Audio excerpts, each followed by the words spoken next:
Good evening. Thank you for joining us for the School District of Dearborn hybrid board meeting for March 8th, 2021. We're getting started at 7:08. We were having some technical difficulties.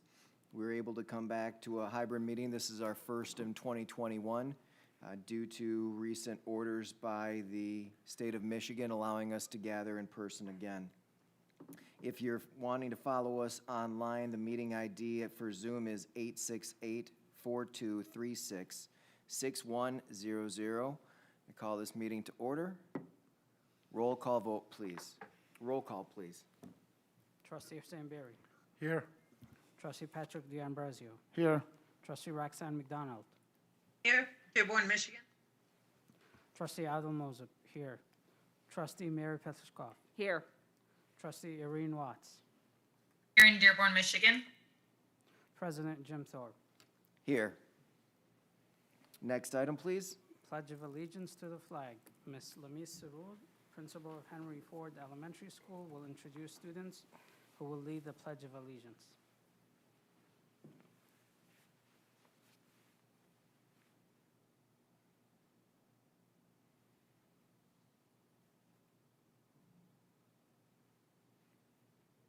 Hello, Dr. Maleko, President Thorpe, and school board trustees, and the entire Dearborn community. My name is Lamise Shore, Principal at Henry Ford, and on behalf of the entire staff here, I want to thank you for welcoming our students to read the pledge today. Hi, my name is Muhammad Chaito. I'm from Henry Ford Elementary School. I'm in 3rd grade. Hi, my name is Noor Shaito, and I'm from Henry Ford School, and I'm from 2nd grade. Hi, my name is Reema Shaito, and I'm in 3rd grade, and I'm in Henry Ford Elementary School. I pledge allegiance to the flag of the United States of America and to the republic for which it stands, one nation, under God, indivisible, with liberty and justice for all.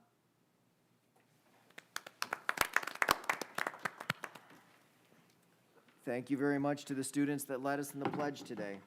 Next item, please. Superintendent's update.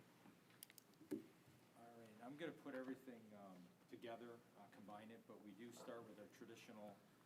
We've been doing this ever since last April, and it's hard to believe it's been a year since we were here in a regular meeting, almost a year to the state. So we have over 520,000 U.S. deaths as a result of COVID and over 16,500 in Michigan. Along with that, some tragic news that hit home locally for our district, and we had a teacher, Kate Black, at Lindbergh, who passed away in a tragic car accident. It was tough on Lindbergh staff and the Dearborn Schools staff, and obviously her family. I was able to visit at the church during before the ceremony and meet with her family. Miss Tiba, and I know our hearts and prayers, our thoughts and prayers go out to the entire family in the Lindbergh community. Along with that, we had a custodian, John McDonald, that worked at Duval, and he was recently on leave for health reasons, and he had passed away as well on the same week. And I actually worked with him at Duval when I was principal there, so our thoughts and prayers are with him and his family. And so if we could take a moment of silence for all those who may be dealing with tragedy at this point in time, along with the 2 staff members that we're mentioning.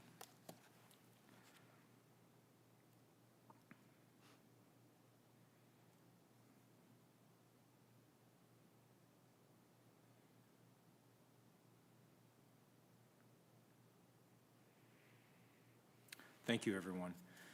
I also want to commend Ms. Tiba, the principal over at Lindbergh, for the job she did when she was dealing with the situation in her leadership. So I'm going to go along. I want to mention just we have these glass dividers here. We're back, as President Thorpe mentioned, hybrid. We're allowed to do it legally, and this time we have even more trustees at the table. So this will allowing us to have more, given the restrictions in the number in the room and the table. So we also have these available in the schools as well. And I know a big order recently came in. I could see President Mazza nodding because she's happy about that as well. So it's available in our schools, and we're obviously acting as role models and wearing the mask. We are allowed to take them off when we speak legally, but we put them back on as well.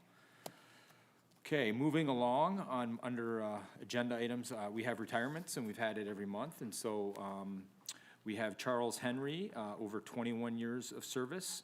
Troy Patterson, over 27 years of service. Glenda Rice, over 11 years of service.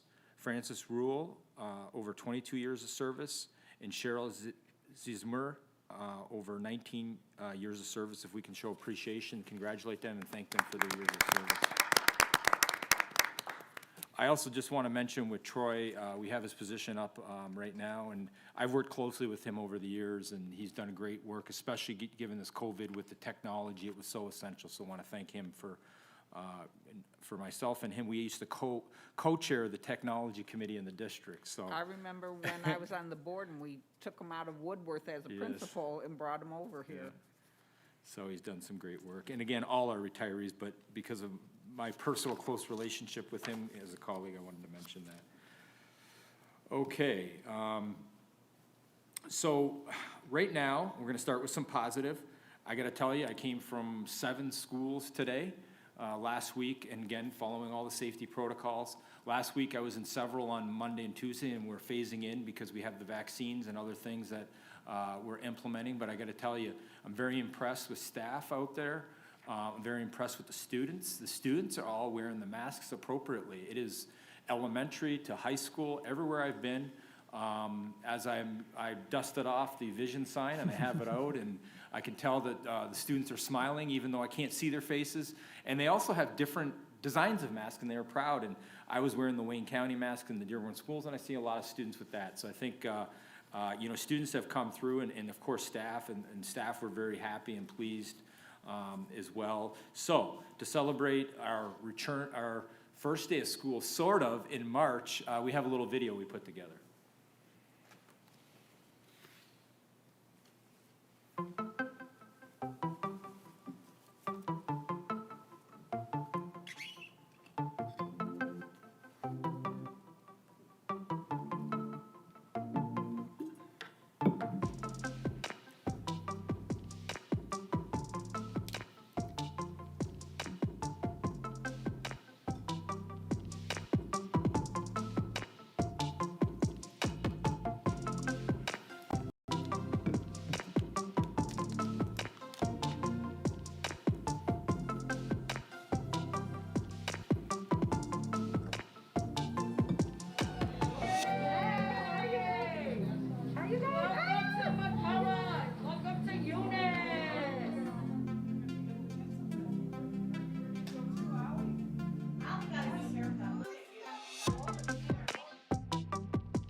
Okay, make sure you're walking on this side of the hall. Come on, stay on this side. Can you do this?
So I just want to say a credit to the staff, our administration, our great teachers, union heads who have been part of it, support staff, parents who've been patient, and of course our students.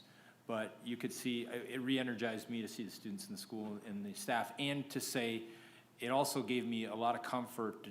We talked about the plan that we've had in place, that the safety protocols are all being adhered to. When you go in any of the schools, you'll see it.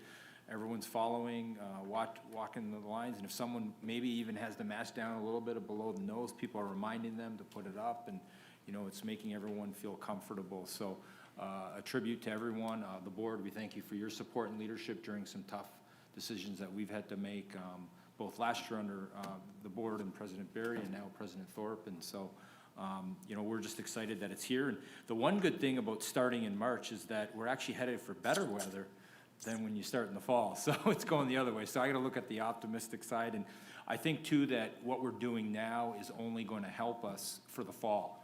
All the things we're doing to show that our plan works. I also want to mention that our virtual learning program, which we put out 2 large windows to enroll way back in August and October, and then we're trying to accommodate right now. We have over 6,000 plus students in that program, and we're trying to, we do have a waiting list right now at the elementary at about 200 students, what I saw, but we've had massive numbers that are trying to get in, and we're trying to show parents that we've done our best, and those parents that were adhered to the windows previously had a better chance of, you know, getting them in the program, but we are trying our best with accommodating everyone. And so I think that is also added to it, because as we phase in, we do not have a lot of traffic in schools, as 2 reasons. One is the A to 8B, the 2 groups, and then secondly with the phase in. So we have phase 2 coming that started today, and then phase 3 is next week. So I think that is just added to the comfort for people. And I think given that we're dealing with this COVID situation, people can ease into it. And I think that's where the board, I appreciate the board's leadership, because this was some direction that I was given, you know, back in the fall, to kind of go in that direction or think that way. And I think our administration, to our nurses, to everyone. So want to mention that. I also want to mention 2 other things. There was a report about an outbreak at Etzel Ford. I want to remind everyone, and we've talked about it here, what an outbreak is. An outbreak is defined by the state as 2 people, definition, that may have gotten the virus within the school. The fact is we've only had a few in the district since we started, and this one happened to be a student. It was from actually an athletic team, the hockey team. So it wasn't even from it was not from the return to school plan, because it happened a week before at the hockey arena. It was not any, and I've asked the state, I said this on meetings Tuesday, I said, is there any way we can, you know, people think outbreak, well, it's, you know, shutting things down and all that. Can we maybe redefine how we label these things? And I don't know if they will or won't, but it kind of gives that impression of, you know, look, this is a widespread, when it's not. Right now, unfortunately, we did go back up in Dearborn to the level E on the matrix. But I did request from the county an analysis, and I spoke to the county today. And what they're telling me is that most of the cases are either community spread and or in the schools, it's the athletic programs. Not just in Dearborn, but another. And I spoke to her today, so I just received the data. And it's something we need to monitor. She is saying that we need to help advocate in the community for following the rules as far as the masks and all the things, because the numbers are going up in Dearborn right now. We also know that there's different variants, so that could be a possibility. But we definitely want to monitor it, and I will be in contact with the county to see with our numbers. Right now, they're not recommending any kind of closure or anything, because we have not had cases, like I said, in the school. This is more from the athletic programs, so we'll want to monitor those. And she did, you know, from the county, they did talk to me about the fact that the winter sports has been tough between some of the sports that have been going on. So hopefully with the spring sports, it'll be much better when you have things outside versus the hockey, the basketball, the wrestling. Those have kind of been issues for them. Again, not just here, but across the state, and especially in Wayne County. Those are the reports that we are receiving right now. So, you know, right now we're saying, since everything's safe, I'm saying to keep monitoring it. Let's continue to see the community spread, and then see what's happening in the schools. But I am confident, because of the safety protocols that I see in place within the schools. In fact, today We call them those Ghostbuster packs, but I saw it personally. They're walking around as the students are going in these hallways, and they have the markers for social distance, and then you have the custodians or the engineers walking around cleaning throughout the day. It's constant in the schools I've been at. So those are just some things that I wanted to report, and I still feel overall good, and I just hope that we all come together and that we can continue to get the rates down. And if anyone has any comments on that before I go to my next point, I'll open it, President Thorpe. Trustee Barry? Dr. Maleko, you keep thanking the board, but pretty much what the board did was approve your recommendation, yours and your team's. So I want to take this opportunity to thank you and thank your team and thank our teachers. I know we have President Mazza here with us tonight. All of our staff, instructional, non-instructional, what a job well done this past year. I can't, this video we just saw brings so much joy to my heart. I mean, yeah, us as a team made some tough decisions since last March, April, but to see this was amazing. And I know former trustee Mary Lane is most likely watching this meeting. I want to remind her of a discussion that we had back in April of 2020. Her biggest fear was us losing somebody under our watch. And I can pretty comfortably say tonight that we didn't lose any community members directly to the schools. We didn't lose any employees or students or parents because of the plan and the plan that you and your team put together. I refer to it as, you say the plan, I refer to it as the Dearborn plan. I'm very proud of it to be the Dearborn plan. Every time the governor would speak or somebody from Washington, D.C. would speak, we all receive phone calls. What's going to happen? What's going to change?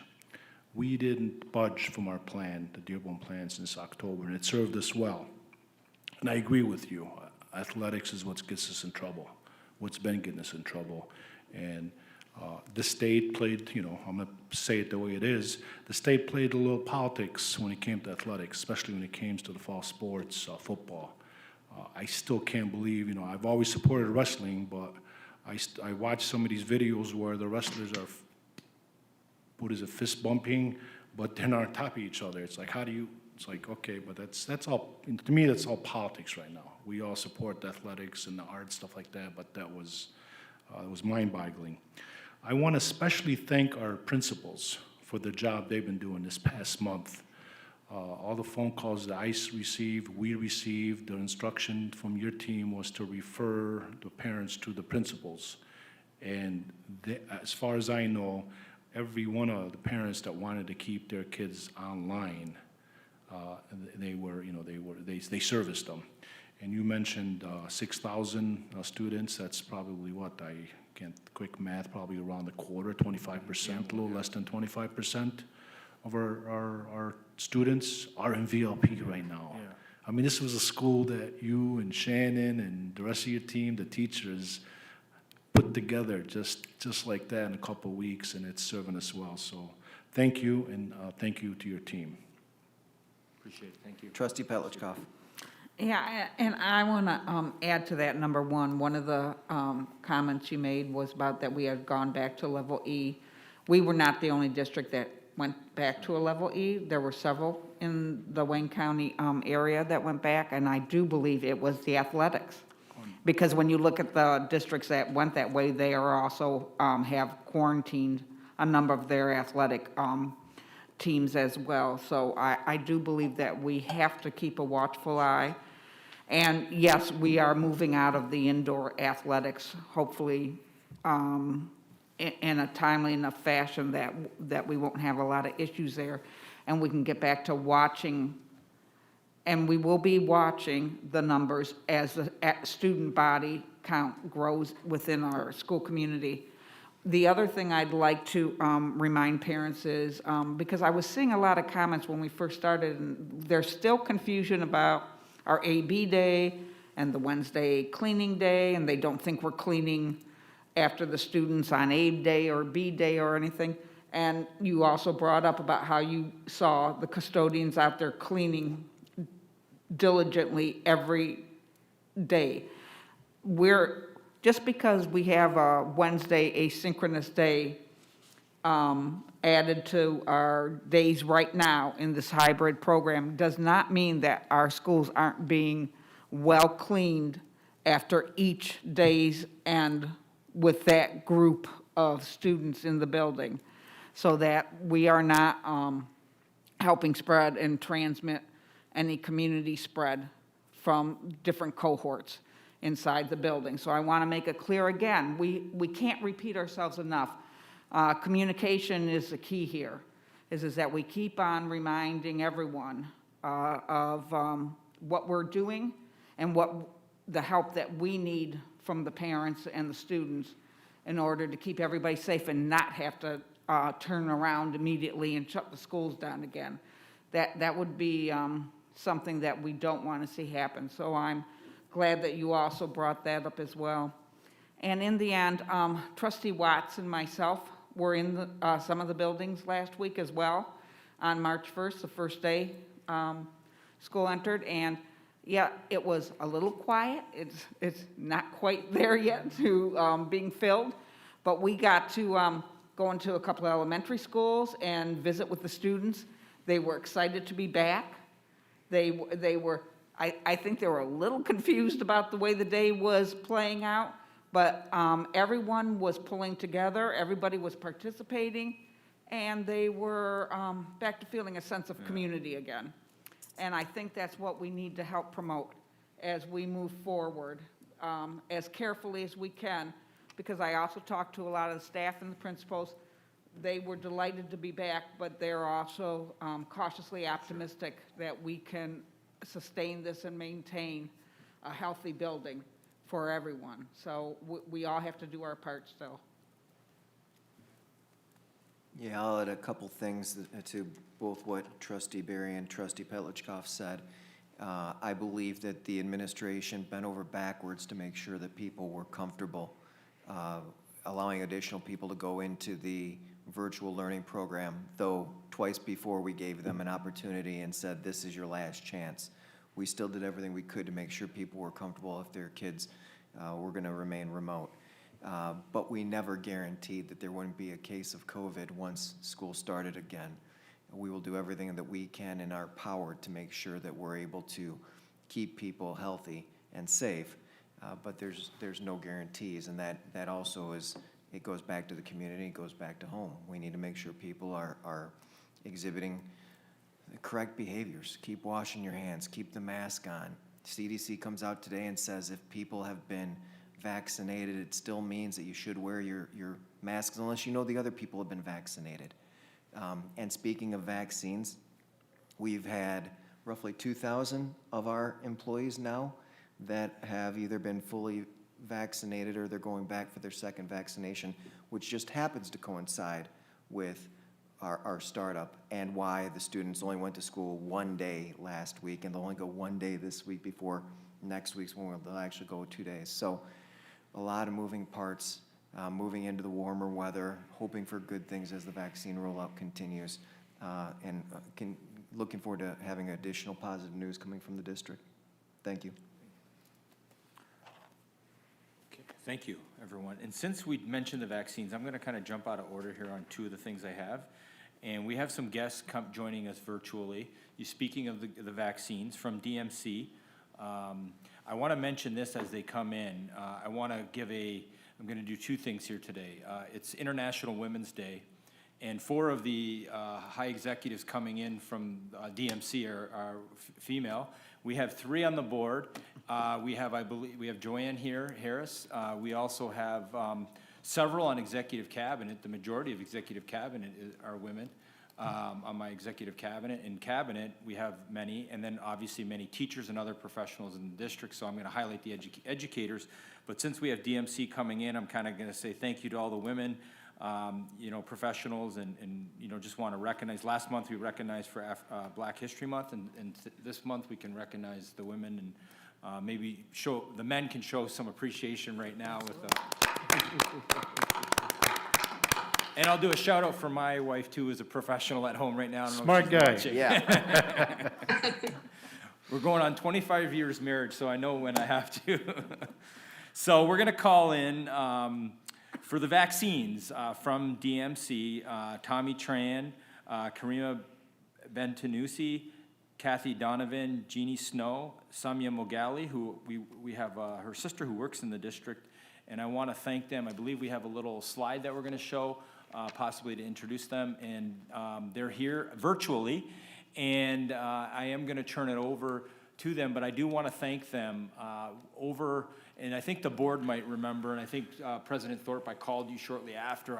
We were working so hard to get the vaccines, and when Tommy from DMC gave me a call and said, how many do you need? And I said, well, we're looking, we have 2,700 employees. We know we had about 600 that already received it. We can use as many as possible. And he's like, okay, we have 1,000. He called me back later that day. I'm like, outstanding. And by the way, my mother, shout out to her, she retired from DMC. And I did tell them that when we went for the vaccine. And so we're just so appreciative because as we got 1,000 from DMC, we were able to get the rest from Wayne County, and we had staff members that were working hard. And so I think it also, I didn't mention this earlier because I wanted to bring them in and just thank them and let them speak, but I know Jane Maz is here, and the relief for all of us, but even for me, that our staff are now vaccinated. I think the board feels it so that when we're in the school, that's that extra layer of protection for our students and our staff with that vaccine. And President Thorpe, you mentioned this week, so we will have, they'll be going back to DMC on Thursday and Friday because that's the Moderna they received. What a well-oiled machine. There was a Channel 7 news report. I believe it was Channel 7, I think. Was it 7 or 4? May have been 4, I'm sorry. And it was very well received, and boy, do they run a great operation down there at DMC. It was seamless. You got in and out. And, they had a high volume, and they were just trying to help the people in the community. So I don't know if any of them would like to say anything right now. I think we have them up, but I'll open it up for any of our friends from DMC. We're so appreciative. Let's give an applause to DMC. Thank you, Dr. Maleko. Thank you, everyone. Good evening. Happy International Women's Day to all the women, and good evening, everyone. I am Karima Bentonsi. I'm DMC Adult Central Campus CEO, comprised of Detroit Receiving Hospital, Harper University Hospital, Hudson Women's Hospital, and the Heart Hospital. First of all, I just want to say thank you for inviting us tonight. The DMC leadership is very appreciative of the opportunity tonight, as well as the opportunity and the privilege to serve our Dearborn community. This past year have been very, very challenging to all of us, and our healthcare heroes that, were in the front line, working through the pandemic in a very challenging environment. But I also want to take an opportunity to thank all of you, and certainly the teachers who are also the often unrecognized heroes for all the work they've done to continue to teach our children. I am a mother of 2 and had the experience to try to teach my kids online, and it was very, very challenging. So I'm grateful to the opportunity to be able to help vaccinate them so they can actually go back to school, and so I can send my kids back, actually. It was, as Dr. Maleko said, it was really absolutely delighted to share that on February 11th and the 12th, the Detroit Medical Center had the privilege of partnering with the Dearborn Public Schools district to vaccinate 1,000 staff members. We had a great day hosting them, and we are looking forward to seeing them again this week, Thursday and Friday. So we are really excited to rehost them. And I want to assure everyone, we had a lot of great feedback about the service that everyone received. And I want to assure you that that same service, that same experience is what we do provide at DMC for anyone that comes to us for their healthcare needs. We would love to partner with the Dearborn Public Schools on future endeavors, and would love to hear from all of you on how we can make it happen and better moving forward. As you know, across the DMC health system, we offer comprehensive services across the continuum of care and have multiple locations to include 8 hospitals. 2 of them are children's hospitals, outpatient clinics, surgical centers, rehab institutions, and we have several of them within the Dearborn community. And I also want to assure you that we as a health system have invested heavily in resources to make our facilities safe for our patients, staff, and visitors. Again, it is a privilege and honor to take care of our Dearborn community, and we'll look forward to strengthening our relationship and looking forward to serving you moving forward. And with that, I do want to actually introduce my colleague, Kathy Donovan, who's the CEO at DMC Children's Hospital of Michigan. And Kathy, she has a few words to say as well. Thank you. Dr. So I'm very interested in Roxanne's cat. They're calling her Roxanne Scream. It's so cute. That's the best part about not everybody's backgrounds and their pets. So, as Prima said, I am CEO of the hospital.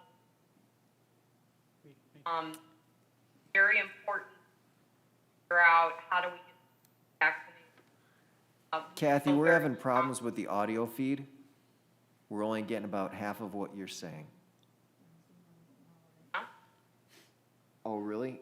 All right, I heard that on the Zoom, people can hear everything that you're saying, so let them hear it and we'll just assume what the other half the words are. Oh, great. Roxanne laughed at my cat joke, so I thought y'all could hear. So, felt it was very, especially the children's hospital, take care of the teachers. That's the way to take care of the kids. Our kids are having a really tough time now. We've been seeing a lot of behavioral health issues coming through the emergency department that have been a direct effect of the COVID pandemic and what these kids are going through. So we needed to find a way to get y'all vaccinated so we could take care of the kids. We've been able to do 3 districts. Tommy's working on his 4th now, and this is something that we are going to stay committed to until we get all the teachers vaccinated. My mom was a teacher for 45 years, and all she has said over this past year is, thank you, God, I am not teaching right now. So God bless all the teachers. My heart goes out to you, and we appreciate you very much. And thanks for giving us the opportunity to partner with you to take care of our community. And I don't know, Jenny, if you have anything you want to add. No, I think you and Karima covered everything, and reiterate, how proud and privileged we were to partner with the Dearborn Public Schools, and looking forward to ongoing ways in which we can collaborate to better serve or continue to serve our communities.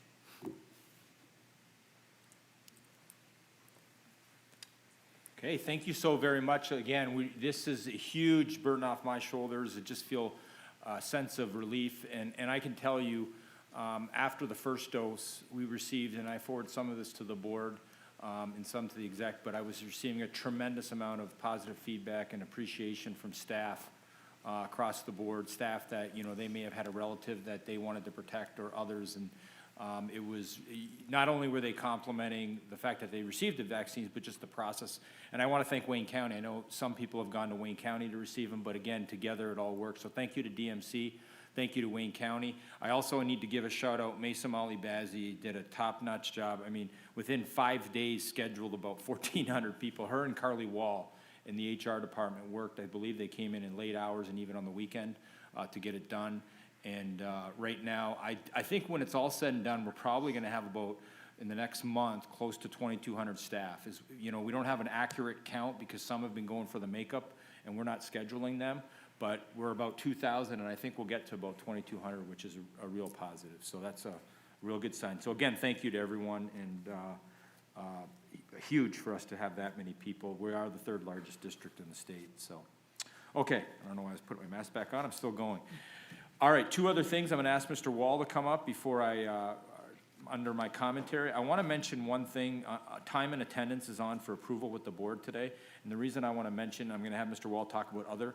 This is something that I've been pushing going back to my HR time. And it's here. Some of you might recall that were on the board when I was in HR. I converted the HR into electronic. And so all the files were moved over and their extra backup, and all the paper copies were eliminated and were fully electronic. But we also needed to move on our time and attendance system in the buildings, and Mr. Wall and Miss Elaine Sterrett and Miss Pam also, out of his department, Pam Miller. They did a great job to get this going. It is a huge job given, and that means, you know, when these badges will also act as time cards for non-instructional. Instructional staff don't swipe in time, but it'll act as time cards, and the system is totally linked up to our electronic monitoring system, so it allows for more efficiency and effectiveness. So I'm personally very pleased. When Tom mentioned to me we're ready to go at cabinet, I think you could hear the excitement in my voice because it's something that took a lot of time and we've been working on. So I want to give kudos to the department, to business services and HR who have to work together on this. Thank you. And as Glenn said, this process started back in September of 2020, and we're just now bringing it to the board because it took that long to bid out, to evaluate, make sure it's the best process or system for us.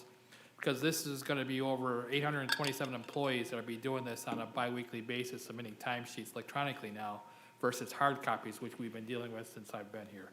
So it took us a long time to get here, but it's exciting, and it'll take us another 6 months to fully implement it because we don't want to rush it, and there's a lot of training involved with staff so they know how to use it, because every pay period is slightly different. Someone might have worked overtime for the first time, don't know how to do it, and all the secretaries, the principals have to approve it, so there's a nice process online to make sure it all works nice. So we're glad to get to this point. That's it.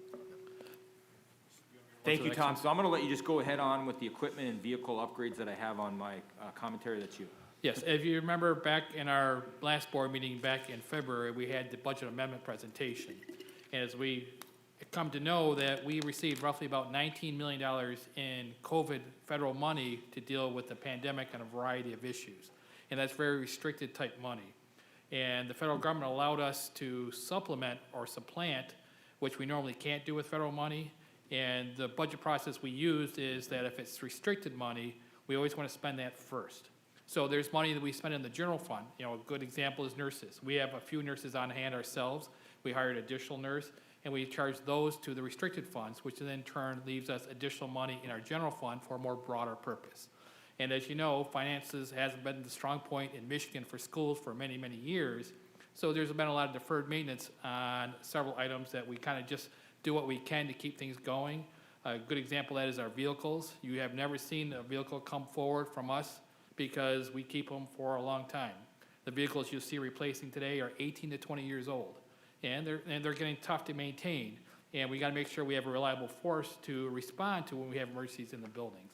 So you'll see on today's agenda some of those things I talked about last month about one-time money that we're trying to do to use that money. Because the federal money is going to be here forever. So we generated a surplus in the general fund this year to be able to handle some of those one-time items. You'll see on there we're asking you to approve a couple architects for building projects. So we're starting to whittle away at the bond issue that we talked about a couple years ago that we had on the ballot that wasn't successful. But now we're trying to do some of the things internally with our own money during that process. So in here, you'll see architects, you'll see architects for maintenance, for mechanical engineering, civil engineering, those type of things. You'll see some replacement of vehicles. These are one-time things. It's not something you're going to see year after year after year. We probably won't look at vehicles again for another 15, 20 years as we maintain our vehicles as best we can because we have our own mechanics on staff. And that's why you see a lot of the agenda items today, because when the fiscal year is on June 30th, we want to make sure these get in this year's budget for our one-time money. I'll answer any questions if you have any. I've got one question I'll start with.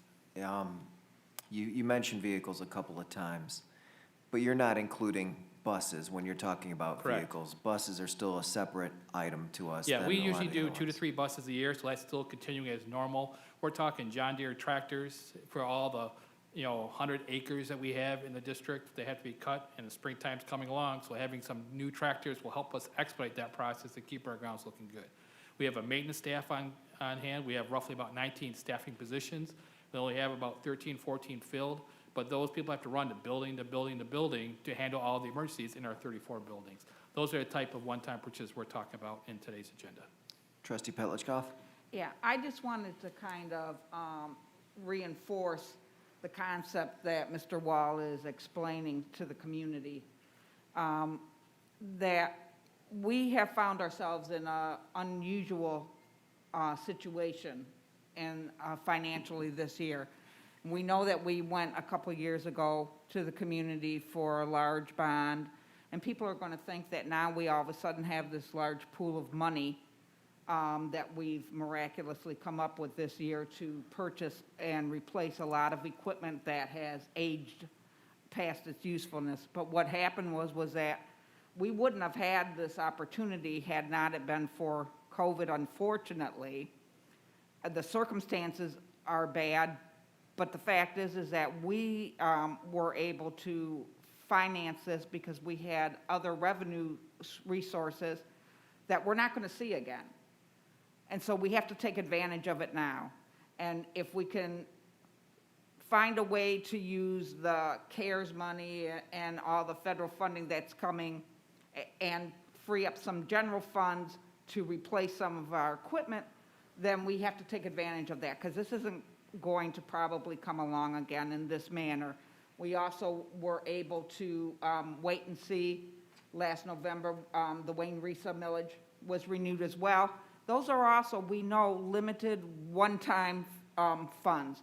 We don't want to use any of that type of money for things that are going to need sustainability, as programs and employees are something we have to sustain for a long amount of time. But if we turn those funds over to one-time purchases of things that we need to replace at some point, just as we would roofs and boilers and all of those other one-time opportunities, we're going to have to take advantage of this particular period of time when we have some added finances that we may not ever see again. And we're going to use it in the best way we see as a opportunity when it comes to these purchases, because I have never, in the 10 years I've been on the board, had this many vehicles purchased at a time, ever. But like you said, they're 18 to 20 years old, and we know how much vehicles cost nowadays. And we also know how much vehicles cost to maintain. And so I can't see a better way to take advantage of our financial, I don't want to call it a windfall, but it's a time when we have some extra money, and we are not going to have to take away from our current programs and staffing in order to finance these kinds of purchases. So I really appreciate the thoughtfulness put behind this. Right, it's astute budgeting, making sure you spend the restricted first as much as possible. And you'll be seeing other projects coming forward as we go forward. You'll see a project for additional refrigeration space, so outside freezers at buildings coming forward. You'll see the parking lot project coming forward shortly, but we had to get the architects online first to get it done. They're ready to go and get the bid out shortly, and then we'll see those kind of projects. It's not just vehicles we're talking about, we're talking building projects too that you'll start seeing coming forward. And in the end, this will take us to a better place if we have to move forward with any infrastructure bonds or millages down the road, because we have taken some of these items off our plate at this time. And I'll plug one more thing, because it's on the agenda also, is we're financing some of the 2014 bonds. This is the first step in a long-term project planning for our infrastructure. This is the first step to look at our current debt, refinance at a lower interest rate to give us more flexibility going forward of what we can do for building projects. So I just want the community at large to understand that we are trying to be as responsible as possible with taxpayer dollars, no matter where they come from, the federal government or from your home ownership. Trustee Moser.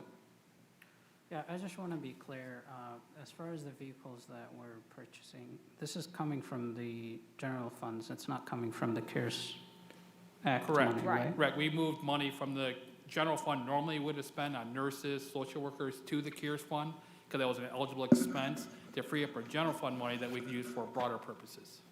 It's a trade, we're trading off with. Yeah, okay, Did you have any other questions? no Trustee Moser? questions, no. Trustee Watts. So with the purchases of the new vehicles and the tractors and whatnot, how are we disposing, what are we doing with the old vehicles? Usually we would do a vehicle auction in site, and we've done that in the past where people come on site and look at them. Unfortunately, with the current situation, we're looking at an online auction for these used vehicles, that we use a broker to do that because he has a broader perspective of clients that he can bring to the table, but it's usually an online auction.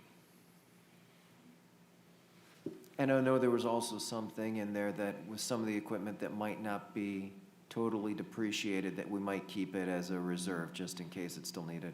Correct. We have our own mechanics on staff, so if some of them are serviceable, we might keep them for parts if they're still interchangeable with the current technology. Any questions from Mr. Wall? Thank you. Thank you very much. That's all for my commentary, thank you. Next item, please. Next item is recognition and acknowledgements. Commendations. Hello, everybody, and welcome to the recognition and board commendations section of our meeting. Our first commendation tonight goes to looking at our district staff. Commendations to Maysam Ali Bazi, Executive Director of Staff and Student Services, for her phenomenal work figuring out which staff wanted and still needed a COVID vaccination, and then coordinating the vaccines for more than 1,400 staff members. This was a massive undertaking and all done in a very short time frame. Commendations to Carly Wolf, who also works in HR, who worked late and on the weekends and on several days to help with this task. I know Dr. Maleko did mention that kind of already, but it was in the commendations, so we wanted to make sure that we included it. Commendations to Catherine Jaffer, Alexis Newman, Administrative Assistants in the Superintendent's Office, Fadia Fahid, Supervisor for Software Applications, and Dr. Ross Groover, Curriculum and Professional Development Consultant and VLP Coordinator. During the last several weeks, these dedicated staff members fielded hundreds of phone calls, made countless updates and changes, and worked tirelessly to enroll students into the virtual learning program. Special thanks to Joanne Oliver and Katie Hetrick and all of the secretarial staff at the schools for their assistance during this transition of learning. Commendations to the following staff members in the Adult Education Department: Alham Farhad, Samir Hadar, Safa Beydoun, Syed Sarini, and Mark Shepard. Through the COVID crisis, these individuals have conducted registration both in the fall and winter, working 4 nights a week from 5 to 9, handling assignments and registering students. So they've been doing an outstanding job. But what we don't always know is what goes on behind the scenes. And during this time that they were doing their jobs and showing up every day and doing everything, all of these individuals just happened to be facing some very personal crises and tragedies in their own families. And despite so many personal things going on, they were persistent to make sure that the adult education program kept going. In fact, they were able to register more than 1,050 students, a process that is very time consuming. Each student has to, is completed a learning plan, being addressed, and then getting trained on using a computer and on Zoom. So it's not just signing some forms to get these students registered. On a side note, our adult and community education program is one of the biggest and most robust programs in the entire state of Michigan, and is recognized by other adult and community education programs around the state for the outstanding job that they do. So kind of a commendations to all of that staff. We do commend these particular staff members for their dedication during this very troubling time. Their commitment speaks volumes about their character, and special thanks goes to Iana Garrissey, who is the Adult and Community Education Supervisor, for her outstanding leadership of that program. So moving on to our high schools, commendations to the Fortson Students Safe Driving Committee and lead teacher Heba Abdubeki. Students created a Safe Drives, Save Lives campaign and received funding from the Ford Motor Company Strive for a Safe Driving campaign. The Fortson Committee was able to design and order more than 150 yard signs that will be placed around the community to encourage safe driving. And students will launch a social media campaign as well that will include their peers at Dearborn High and Etzel Ford.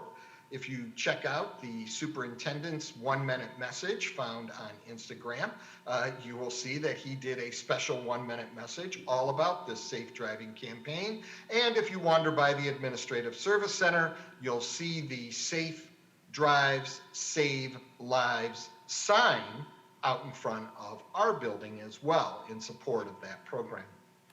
Commendations to Dearborn High School Athletic Director Jeffrey Conway, who has reached the 10 years of service mark as an athletic director. Mr. Conway was recognized by the Michigan Interscholastic Athletic Administrators Association with a Dedicated Service Award.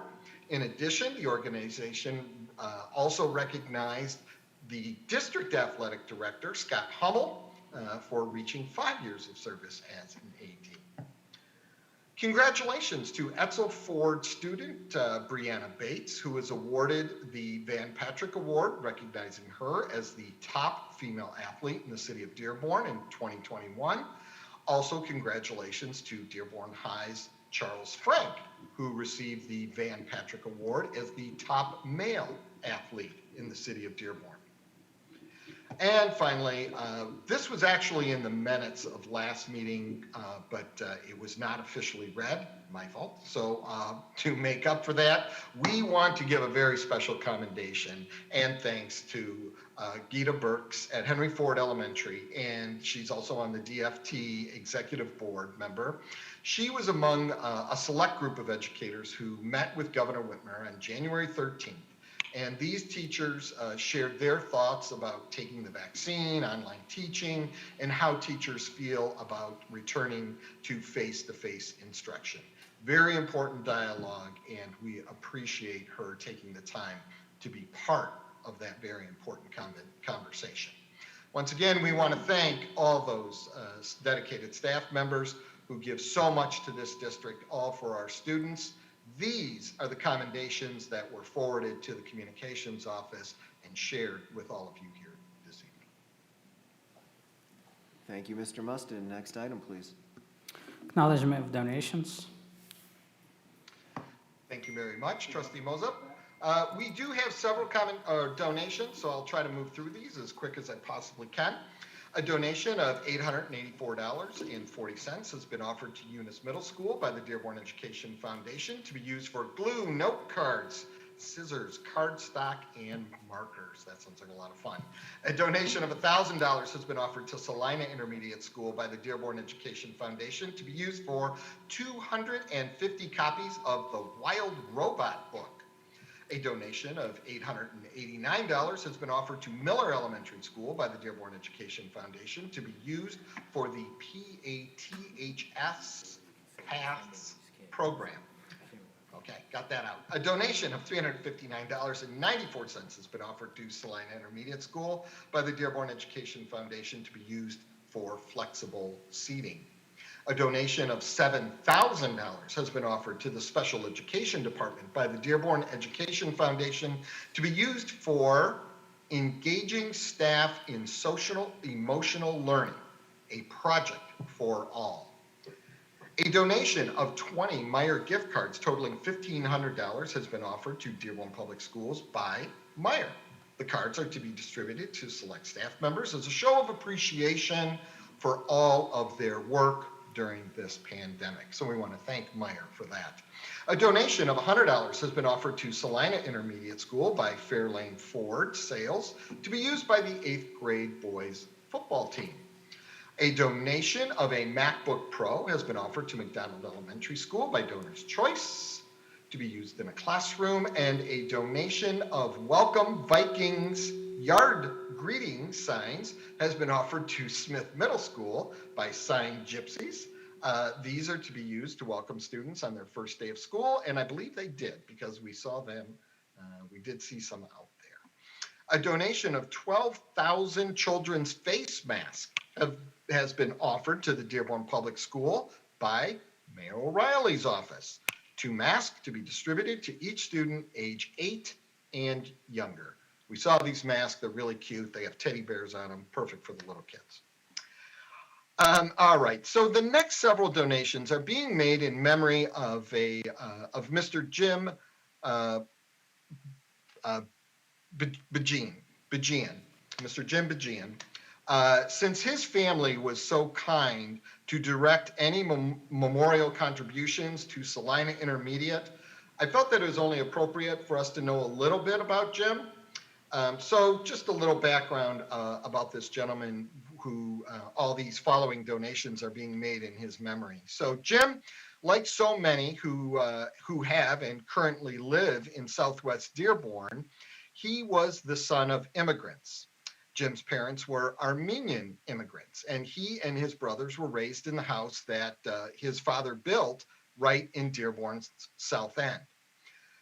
There, Jim knew and enjoyed the company of many first-generation Americans, a familiar story again. And after serving his country in World War II, Jim would go on to work in the unemployment benefits office at the Ford Rouge plant for about 50 years, becoming a supervisor and taking personal interest in helping those who, like his parents, had difficulty understanding the language. Jim had many interests, but he loved his family above all else. His phone conversations always began with, "How are you and the family?"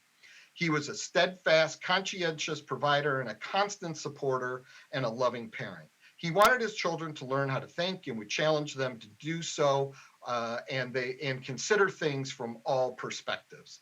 He was an easygoing, gentle soul with a positive attitude, quick wit, and playful, rich sense of humor. He loved to laugh and he loved to make others laugh. He did the greatest generation proud. Mr. Bajian was 97 years old when he passed on December 31st, 2020. All of the following donations were made to Salina Intermediate School in memory of Mr. Jim Bajian. The funds will be used to create a new and innovative outdoor learning space for the students.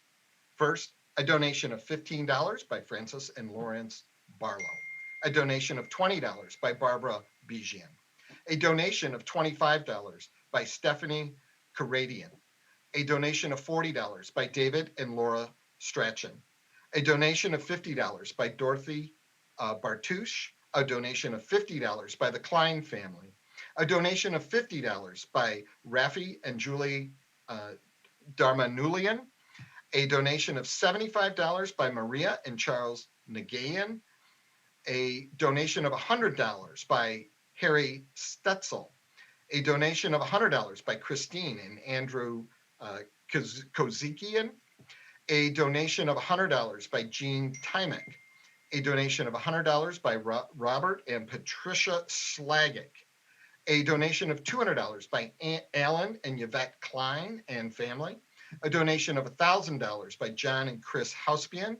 And a donation of $1,000 by Ralph Miller and Yvonne Bajian. Those are the donations for this evening. Thank you.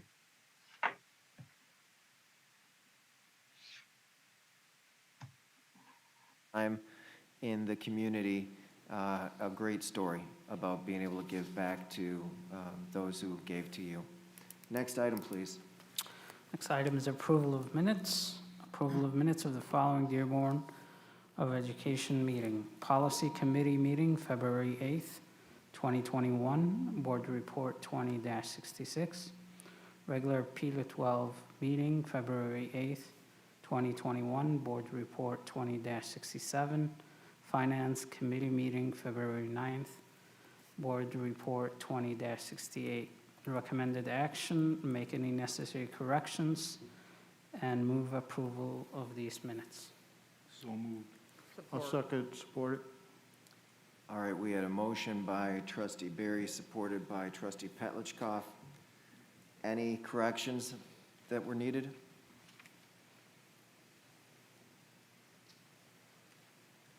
All right, seeing none. Trustee Moses, could we do a roll call vote, please? Sure. Trustee Barry? Yes. Trustee D'Ambrosio? Yes. Trustee McDonald? Yes. Trustee Moses, yes. Trustee Petlicoff? Yes. Trustee Watts? Yes. President Thorpe? Yes, thank you. Next item, please. Special reports, food service update, Mr. Wall and Mr. Murphy and Mr. Dean. Good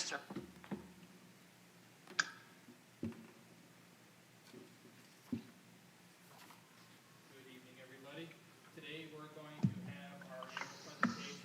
on the food service department, and Mr. Josh Bain will be doing the majority of the presentation, and the other staff is there to support if there's any questions. Typically, we do this in the month of March because every year, required by MDE, we have to approve the food service company if we're going to use one in usually April for the following year.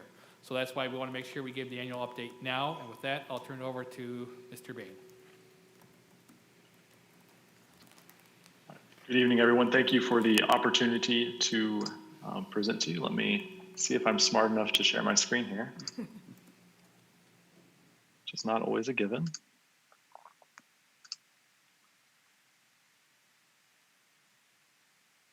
All right, can you guys see me?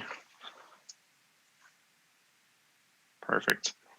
Well, thank you again for giving us the opportunity to update you. This year has been anything but ordinary for us, as in all the other departments in the district.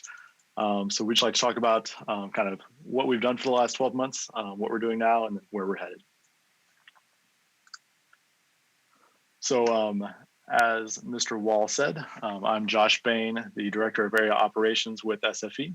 And joining me here on the call is Jeff Murphy, the district's long-term food service director, as well as Lee Collins, our Director of Operations for food service for the district, who is celebrating her 1-year anniversary here in the district this week, actually.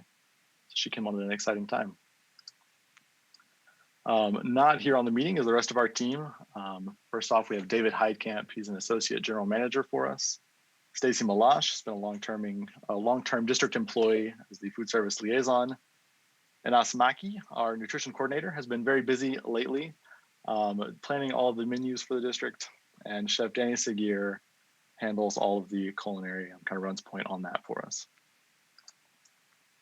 Here is a just really simplified organizational chart for the department, just kind of showing where our kitchens report up through the salaried leadership team. And then just kind of an overview of what everyone does. I won't bore you by going into great detail on this one. We have a lot of moving parts in food service. Kind of things that we're wanting to talk about this evening are, first off, we'll talk a little bit about our frontline staff. I want to talk about our COVID-19 feeding that we've done over the last almost exactly 1 year now. We'll talk a little bit about numbers and then about some feedback from the community, what we're doing in schools for the last few weeks, and then what we kind of see the rest of the year holding for us. For starters, I can't speak highly enough about our food service staff that has really gone above and beyond for the last 12 months as we pivoted on very short notice from a kind of traditional students coming through the serving line model to an emergency feeding situation. They have been there in rain and snow and every other possible circumstance, making sure that the needs of our community are met. In large part due to the great work that they've done, we've actually been able to keep everyone fully employed with no positions eliminated or hours reduced, which is almost unheard of for school nutrition departments over the last year. Here's an overview of kind of what our department looks like as far as positions. We've got 10 managers and 21 satellite managers at our elementary schools. We've got 10 cooks, 10 bakers, 87 food service assistants, and 17 substitutes that are in the buildings each and every day. And then here's a couple pictures just kind of showing some of the conditions that our staff has worked through.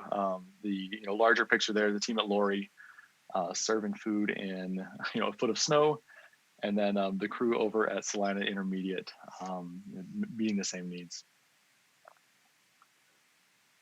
So over the course of the pandemic for the last 12 months, we actually were able to provide 7 days worth of breakfast and lunch. Throughout the course of the pandemic, the only interruption in service was over the winter holiday. And we actually were able to see meal counts increase consistently over the course of the pandemic, which we'll look at here in just a moment. In addition to our just regular meal items, we have been able to use the Fresh Fruit and Vegetable Program, which is a grant that the district has taken part in for a number of years. I believe this year is actually our highest funded year, and we've put that to good use, kind of exposing students to some different fresh fruits and vegetables that maybe they wouldn't have access to normally. The spirit of the grant is really to just introduce students at a young age to fresh produce and kind of foster a love for those nutritious foods in them. We've had a lot of fun doing that and engaging the community through social media. Chef Danny Segir did some great videos on how to cut a pineapple that I know we used at my house. We've really enjoyed kind of engaging students in non-traditional ways during a very non-traditional time. Now, moving on to kind of participation and revenue. Here is just a line showing the total number of meals served each month from March through the end of February. In total, our ladies and gentlemen have put together 3,558,221,000 meals, which is just a mind-boggling number. I'm so thankful for our staff, and that's 3.5 million meals that went to students, and many of whom don't have food security at home. So really been a great opportunity to meet needs. Here's kind of a year-over-year look at participation, just showing how the orange line is current year and the blue line is just month-over-month prior year. We have actually served over 500,000 more meals this school year than we did over the same period last year. Once again, that is a extremely unusual statistic for school nutrition departments. Most of them have really had a decrease in participation this year. We've been really fortunate to see that continue to stay strong. And then looking at dollars, transferring those meals, kind of translating them into the reimbursed dollars from the federal government. We're at a total of $1,905,000 of revenue by this point, more than we had in prior year. So we're in a very sound place financially. We're very thankful for that. It's once again a unique position. On top of our regular reimbursement revenue, we have received year to date over $100,000 in grants from various sources. We're using the surplus revenue in addition to grants to really invest back in the department and looking towards the long-term health of the food service department. So we've invested in new equipment and smallwares. We've bought lots of carts and different things for transporting food. We're in the process of getting specs for walk-in coolers at a number of campuses, which will allow us to do even more fresh from scratch and on-site preparation once schools fully open back up. In addition, I believe on the agenda tonight, a little farther down, we're looking at purchasing 3 food transport vehicles. We have always thought that community feedback, especially from students, is really key to putting together a successful food service program. It's really a cornerstone of what we do, is letting students dictate the direction we go. And in the past, we've taken for granted the fact that we can walk out into the cafeteria and talk to the students and do a focus group and sit in on student council meetings. This year, we didn't have the kids in the buildings. So we did put out a survey in September that got really healthy response. We had over 1,200 responses from parents and students about just the kind of state of our distribution program, allowed people to give us feedback. We took what they had to say, quickly pivoted, changed our program, and almost immediately saw a 20% increase in revenue. So we saw participation jump almost immediately. It's good to know that we have provided the best possible program for our families. As we are transitioning into a hybrid model, we have plans to put out an additional survey next month. The last question on the survey was open-ended and just gave folks the opportunity to kind of give us feedback and ways that we can improve. And the overwhelming majority of them were words of gratitude for our staff. And so I included a few of those here. I'll go ahead and read them for you. So a McCullough Eunice parent said, "We are very happy with it. Thank you so much." A Woodworth parent wrote, "Thank you for asking for feedback. We appreciate the hard work and effort to improve and meet the needs of our community. It has been a blessing to know that I can count on my children having healthy food every week in spite of all the other struggles 2020 has thrown at my family. God bless the ladies in the kitchen." And finally, we had a long parent write, "This has been a wonderful service and a huge help. Not only does it help us financially, but it helps me with lunch ideas since the kids are home all the time now. Thanks so much for all of your hard work to serve our community." So it's always encouraging to get words from the parents, and we actually put all these together and share them with all of our kitchens. Now talking about the present day, for starting last week, we have transitioned into the hybrid model. For middle and high school students, we are offering a grab-and-go breakfast during their school day. So they can stop by, pick up a meal free of charge, and then eat it at a designated time. Elementary students are doing lunch in the cafeterias. We are able to do a hot lunch, which we're excited about.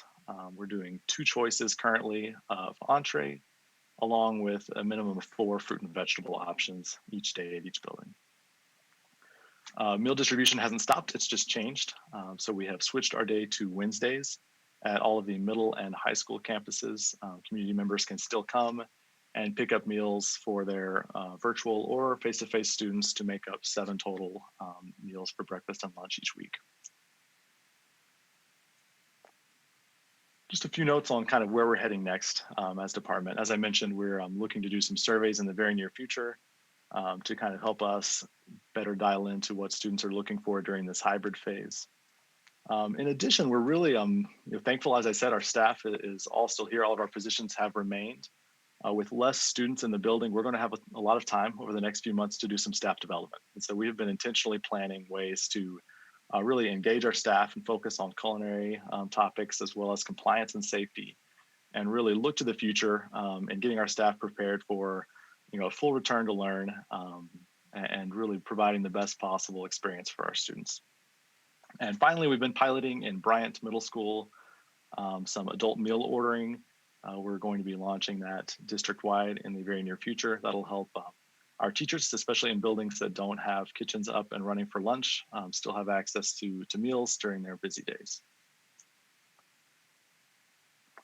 And finally, just thank you all again for the partnership. It is truly a delight being part of the Dearborn community, getting to continue to partner with you all. And now we'll open it up for any questions you may have.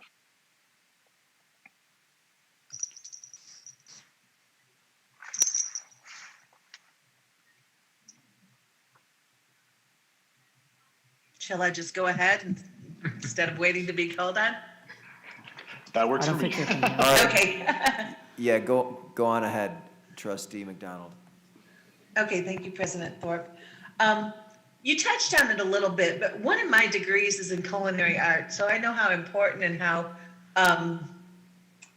involved it is as far as food safety. It covers everything from cross-contamination to proper temperatures, swing marks, identifying droppings. I mean, it's very vast. So you touched on a little bit that you will be training your staff in that. And I noticed that you also have David, who is kind of oversees that. But I want you to go into a little more depth of what you do to make sure that food safety is complied with, and how you continuously will train your staff to make sure that, because it's not just a one-time thing, it has to be on everybody's mind every day. Absolutely, you're absolutely right. I'm just going to let Lee speak to that. She has a lot of training experience, and she can probably enlighten everyone a little bit. Sure. Right now, we currently have 11 managers that are going through the ServSafe program. So they're going through, it's an online program that they're doing right now. It takes about 6-7 hours to go through it. And then they'll come to the office and take a test that will certify them to say that they're ServSafe certified, so that we can, prove that they have all that knowledge and make sure that they do. And we do a lot of daily coaching and making sure that we're following all the safety processes every day. So everything from temperature logs to rotation and all that kind of stuff is top of mind every day as we're all going from school to school and working with the teams. Thank you. I have another question too, and it's kind of in general. Right now, I know things are so different than they normally are, but the last time, or it may have been a while back when you did a presentation, I had asked about waste, because that was one of the reasons that we brought your service in, because our students were throwing away a lot of food. And it doesn't do anybody good unless it gets into their bodies and, nourishes them. So I had asked before, and I know that things have just been thrown up in the air, and it's really hard to determine that, considering that we're not having in-person and regular lunch. But I would like you just to keep it in mind that I would like an update on how we are doing as far as waste goes, how we know that we're doing better than we were before, and how that is basically measured. So just, I don't know if you could touch on it a little bit tonight, but I am interested in that kind of information in the future when we get back to some sense of normality. Absolutely. I can touch briefly on it, and then I think, as you indicated, once we kind of get back into normal, we'll be able to update you all on that. We don't like waste either. If the students aren't eating it, then they're not getting the nutrition from it.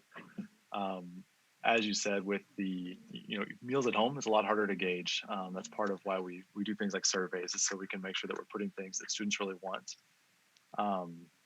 On that front, we actually were working on different initiatives. Like we had a composting company that we were actually looking at partnering with and having actually composting some of our kitchen waste and things like that prior to COVID. And we'll start all those discussions back up now that we're seeing students come back into the buildings.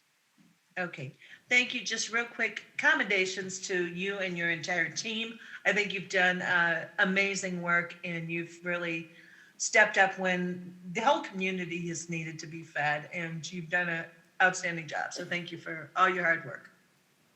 I appreciate it, and we'll be sure to pass on your kind words to our team. Trustee Watts. Yeah, just to follow up with what Trustee McDonald said, I totally appreciate all of your staff members being out there during this COVID, especially when it's probably hard on their families as well. So kudos to them, and shout out for all of the hard work that they've been doing and putting the community ahead of probably their own needs. So thank you for all of that. Now I saw the meal distribution is now on Wednesdays. Is there ever opportunities? Is there ever leftover food? And if there is leftover food from parents who don't pick up, where does that food end up? Yeah, that's a great question. So a large amount of what we're utilizing now is items that are able to either be put into cold storage or frozen and utilized at a later date. As far as the fresh items like carrots or things like that, one of the upsides to having students back in buildings is we'll be able to actually reappropriate some of those items, steam them for maybe our Thursday, Friday students, things like that. I'm always impressed with our staff. They do a really great job of trying to do everything they can to minimize waste. They're very, very cost conscious.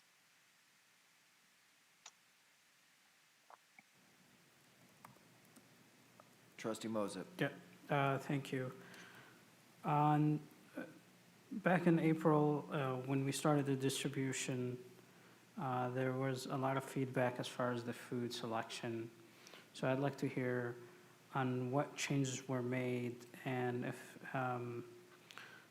those changes were resonating with parents and students, and as well as incorporating local foods or cultural food in the menus. Are those being taken into consideration as well? Yeah, absolutely. In fact, Lee, would you like to speak to this one?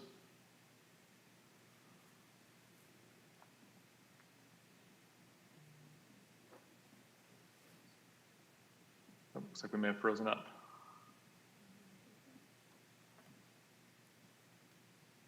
All right, can you guys still hear me? Yes. Yes. We can hear you. Perfect, then I'll take it.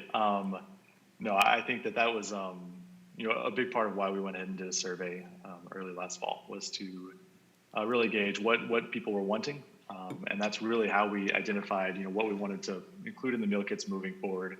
We made a shift towards a lot more bulk items, items that were easier to prepare for multiple students at once, things like that. We also, speaking of cultural foods, we had a lot of feedback on our hummus. The hummus recipe that we were utilizing at the beginning of emergency feeding was not a fan favorite. We were able to kind of go back to the drawing board, find a recipe with a lot more tahini and garlic, and that definitely resonated with the community. We're always looking to keep improving, and now that we have students back in buildings, we'll be able to expand menu options even more.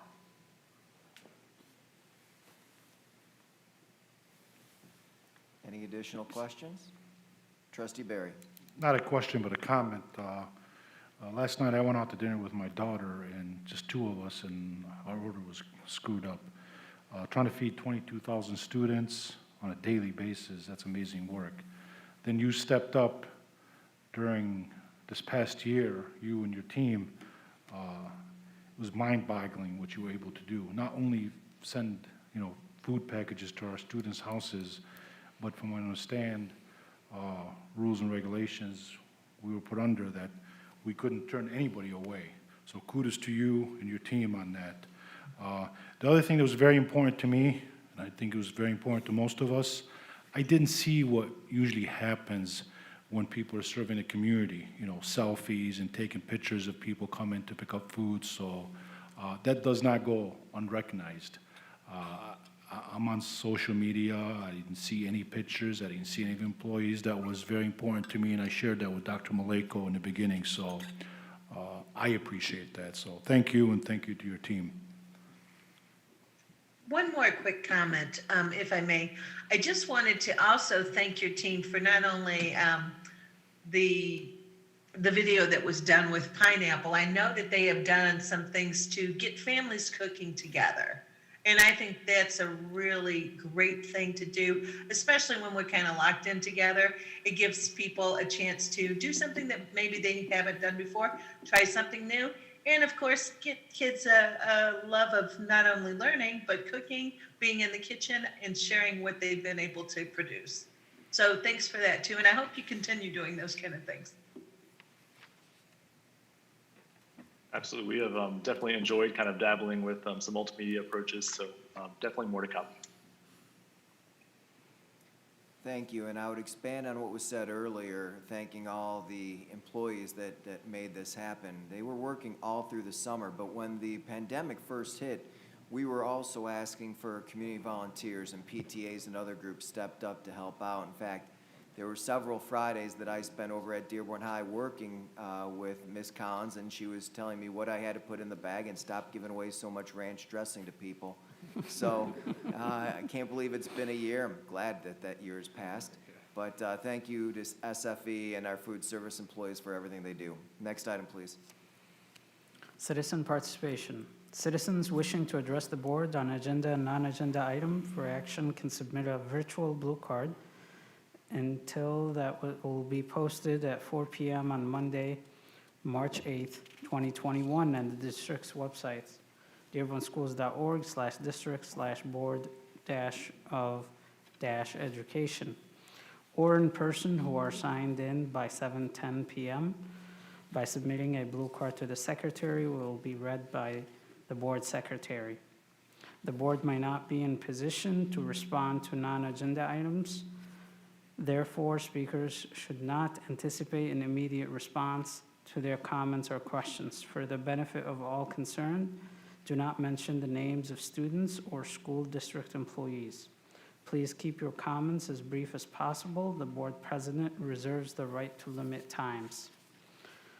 Mr. President, I don't have any blue cards physically, but I do have virtual blue cards. So I'll start reading them. Thank you. Ms. Tracy Baggi of Dearborn says, I noticed food service is on the agenda item, so I wanted to give them a shout out. While everything else ground to stop for COVID, they kept on trucking. The food that they have been providing is a huge benefit to so many in our community. The kids love Food Day, so they can see what is in the bags this time. They love the giant homemade pizzas. Before the pandemic, food was so good too. Many options, very fresh. The kids are excited for lunchtime. Altogether, great experience for children. The staff works hard to give fresh fruit and veggies and lots of food that kids actually want to eat. Same before the pandemic. So much good food and healthy food. It makes me proud to be in Dearborn schools. That's great to hear.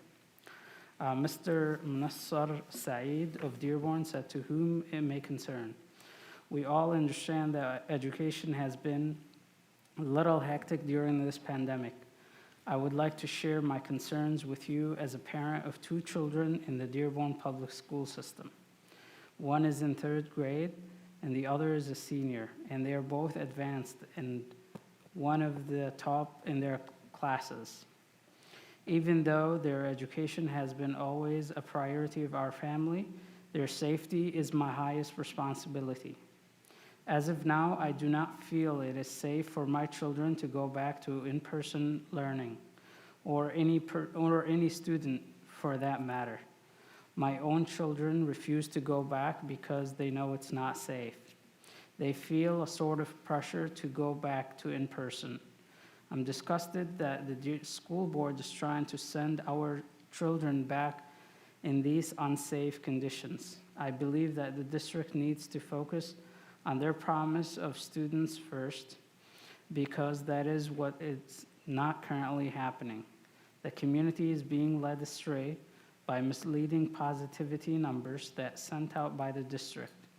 Dearborn is still a main hotspot, whether at a risk level E or D. If my child came home with either one of those grades on their report cards, I would be furious. How do you expect parents and students to feel safe when the risk level is basically an equivalent to a failing grade? Additionally, the district uses Wayne County reports, not Dearborn alone, which I'm sure the positivity rate would be much higher for considering that we are a known hotspot city. If I hadn't researched the numbers on my own, then I would have never known the case levels in Dearborn, while other parents are still in the dark. When it was decided to go back, the numbers were in range that the board previously agreed on. Now the positivity percentage is higher than those guidelines again. The district is going against their own word just to rush students back into the classroom faster. Most of us have adapted to online learning for the time being, so why send our children back and risk their lives? As a final message, I firmly believe that the district should reevaluate their decision and keep our children safe. Just as a correction, I believe, to set the facts straight, we're still in 4.8 as of last week, Superintendent Maleko, correct? So that is still below the 5% that we've set. Okay. Mrs. S. of Dearborn said, my husband and I are both working parents and are extremely disappointed with the schedule. Our kids are in elementary and attend Dearborn Public Schools in the east end of Dearborn. We are having an extremely hard time getting our kids to school due to the schedule. My wife begins work at 8 a.m. and I begin work at 9. My wife has to rush during her break to take the kids to a friend's house so they walk to school. Students cannot be in the building before 9:30. There is no before or after school latchkey. I really hope that the board will reconsider the schedule or help working parents. If not, then we have no choice but to enroll our kids in the VLP. Please reconsider the schedule. Mr. Tariq Baydoun of Dearborn says, thanks for the opportunity to address the board as a concerned lifelong Dearborn resident, and now as a parent and a homeowner. My question is, with such a minuscule risk to the students and staff alike, especially those who are vaccinated, is the disruption and trauma to our children caused by the historical fear of COVID-19 justified? If so, how will the masks and social distancing impact our children's learning in the short term and the long term? Thank you for your all continued service. Mrs. Samar Mansour, I believe of Dearborn, says, what is in the current plan as the city of Dearborn is back at risk level E and cases are rising on a daily basis? There are new teachers who are not eligible for any types of leave, who fear the possibility of bringing the virus back home to their loved ones, even though they are vaccinated. When those teachers applied for VLP back in October, they were told it was unfair to students for the teacher to move in the middle of the school year, even after teachers were encouraged to apply anyway. There is also the fact that students, teachers, and even principals are able to keep their mask on when visitors are present in the building, but the visitors are not there all day. How does it seem so easy to claim that everyone is doing a great job with the masks? Parents are upset about the kids going back to school and do not want them back in the classroom, but can't do anything about it because they feel it is unfair to switch their children's or their child's teacher this far into the school year. When we asked for schools to open, we didn't mean we wanted to add more stress on our kids and their teachers. We also have an anonymous comment that is concerned also with the reopening at the E rating. That's the end of public comments. Thanks. I'll take a minute or two with some of the comments. First off, just a reminder, any comment that is submitted anonymously, we are just going to briefly talk about what the subject is. We're not going to read the full comment during the public meeting, but it will be in our minutes, and it is available for all the board to read at their convenience. There was a couple of points that were being brought up about positivity and the county matrix. What this board had decided was, once we originally hit the 5% positivity rate, then the positivity rate was no longer going to be a metric that we were going to use to decide if we were going to stay open. We were going to use the county as the sole metric. While we're at a level D, we just moved back to a level E. That is one thing that we look at. The superintendent has the right to ask the county health department for their thoughts on it. Dr. Maleko did reach out to the county health department about it. As he stated earlier, it is our belief that most of these are, the cases that are cropping up are either through the community spread or through after-school activities, specifically sports, not through in-person instruction. So that means that at this point, we do not need to close the district down, but we have the ability, whether it is as a board or the superintendent himself has the powers to close the district if the spread gets to a level where we feel it is warranted. Do you want to make any additional comments on that? Trustee Barry. I'm not going to address any of the comments. I just want to make a generic statement. Balance seems to be the magic word this year for me personally. And I know from the get-go, we did our best to protect our community members, especially the older ones, our best to protect our teachers and the rest of the staff.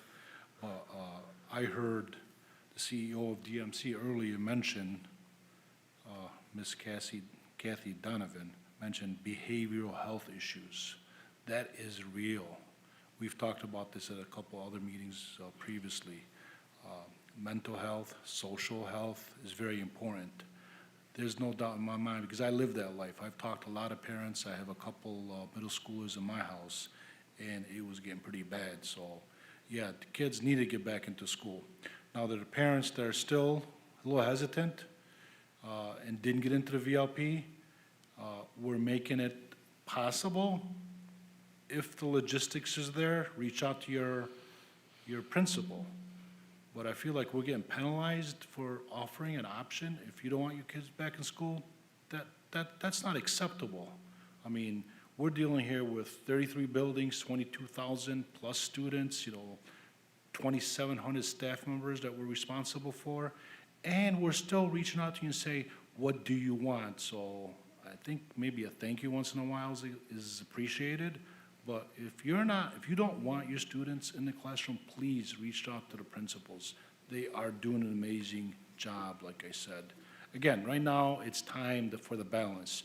We know our students are falling behind educationally, and I heard numerous of times where Trustee Petrikov, my other colleagues, myself, are directing Dr. Maleko to say, put a plan together to get and I know they are. I know there's no doubt in my mind we get the reports. There is a plan to get students, to catch up educationally. But it's very important right now, very, very important also to keep an eye on our students, their mental health. So I wasn't answering any of the comments, but I just wanted to make that comment, please. Thank you. One other thing that I'll bring up, we had the presentation on food service, and then we also heard a comment on food service. Dr. Maleko, do you want to mention about the announcements that are going out regarding the SNAP nutrition program? Sure. The SNAP is not operated by the district, and I can't remember to Mr. Wall, or we should have mentioned the amount, but we did put out on our PR that benefit is available to parents during the pandemic, but that is sent out directly through the state. We don't have any direct involvement in that benefit for parents and their students. We put out information to help parents get there. So that is another, added benefit during the pandemic. And again, we've put the details are out on our social media and our communications. So I'm glad that the government is, providing support for families. If I could just add to that, and I appreciate the comments of President Thorpe and Trustee Barry. Yeah, I think with the, not to necessarily go into all the specifics, but just with the general comments, I think we've been very, as Trustee Barry, you said, we've been very accommodating. We've done our best. We are a large district, as you said, to move staffing and on, because someone decided yesterday they want to switch. Well, the reality is if I don't have a teacher, I can't just put a student into a class where I don't have somebody. That's why we tried to do the advanced placement. And as far as with staff, I mean, we opened it up to all staff back in August. And so we were actually looking for more staff to get in. Yet it is true that we don't want to disrupt during the year. And that's why we also are hiring more teachers, because we know that we will probably have more retirements, and we're seeing that data across the state. So I think we've been very proactive. We back then, and President Thorpe, you mentioned, we had the first window in August for parents, and we understood that, there were decisions that parents had to be made. And then October, we made it really clear, and I remember you saying at the time you were President, Barry, look, here's the thing, the plan is there, everyone knows. If you know you do not want your child in no matter what, please enroll now, because, we're trying to accommodate. And I will give my team credit, both with the teachers and with the administration, whether that's Mason or Dr. Chokol. The union worked with us on this, Mr. Higgins, they all worked very hard. The principals, you said the principals. This has been a lot of pressure on the principals to change staffing mid-year. It's not, and I've talked to parents and I've tried to explain, and again, we're down to now maybe only 200 on a waiting list of, like I said, 6,000 plus that have enrolled in this program. And a lot decided to do it in January, and we still accommodate, even though we said we may not be able to guarantee it. So I feel very good about the fact that we've really been fair. And again, remember, we're all dealing with the pandemic too. So moving a district this size, and I talked to one of the media outlets about that, but I appreciate the support of the board. Again, the great work of administrators. I think when I told them, you got to look to try to accommodate more parents, it was pressure on them, but they stepped up. They really did. And so I give our team credit there, and I thank everyone for their support. And we're going to continue to attempt to, provide support. The vaccines, I think, are a huge thing. And I think the fact that I just said to you, I was in the buildings, I see it firsthand. The safety protocol, it is safe. It's being it's being cleaned in the buildings. Everybody is stepping up. And so I've seen it firsthand in multiple buildings the last 2 weeks. We will monitor it, and if something changes or adjusts, we'll make those appropriate decisions. But right now, I believe, as you mentioned, social, emotional, and mental health, kids are so excited to be in schools, and those parents that chose to stay home, they had that option.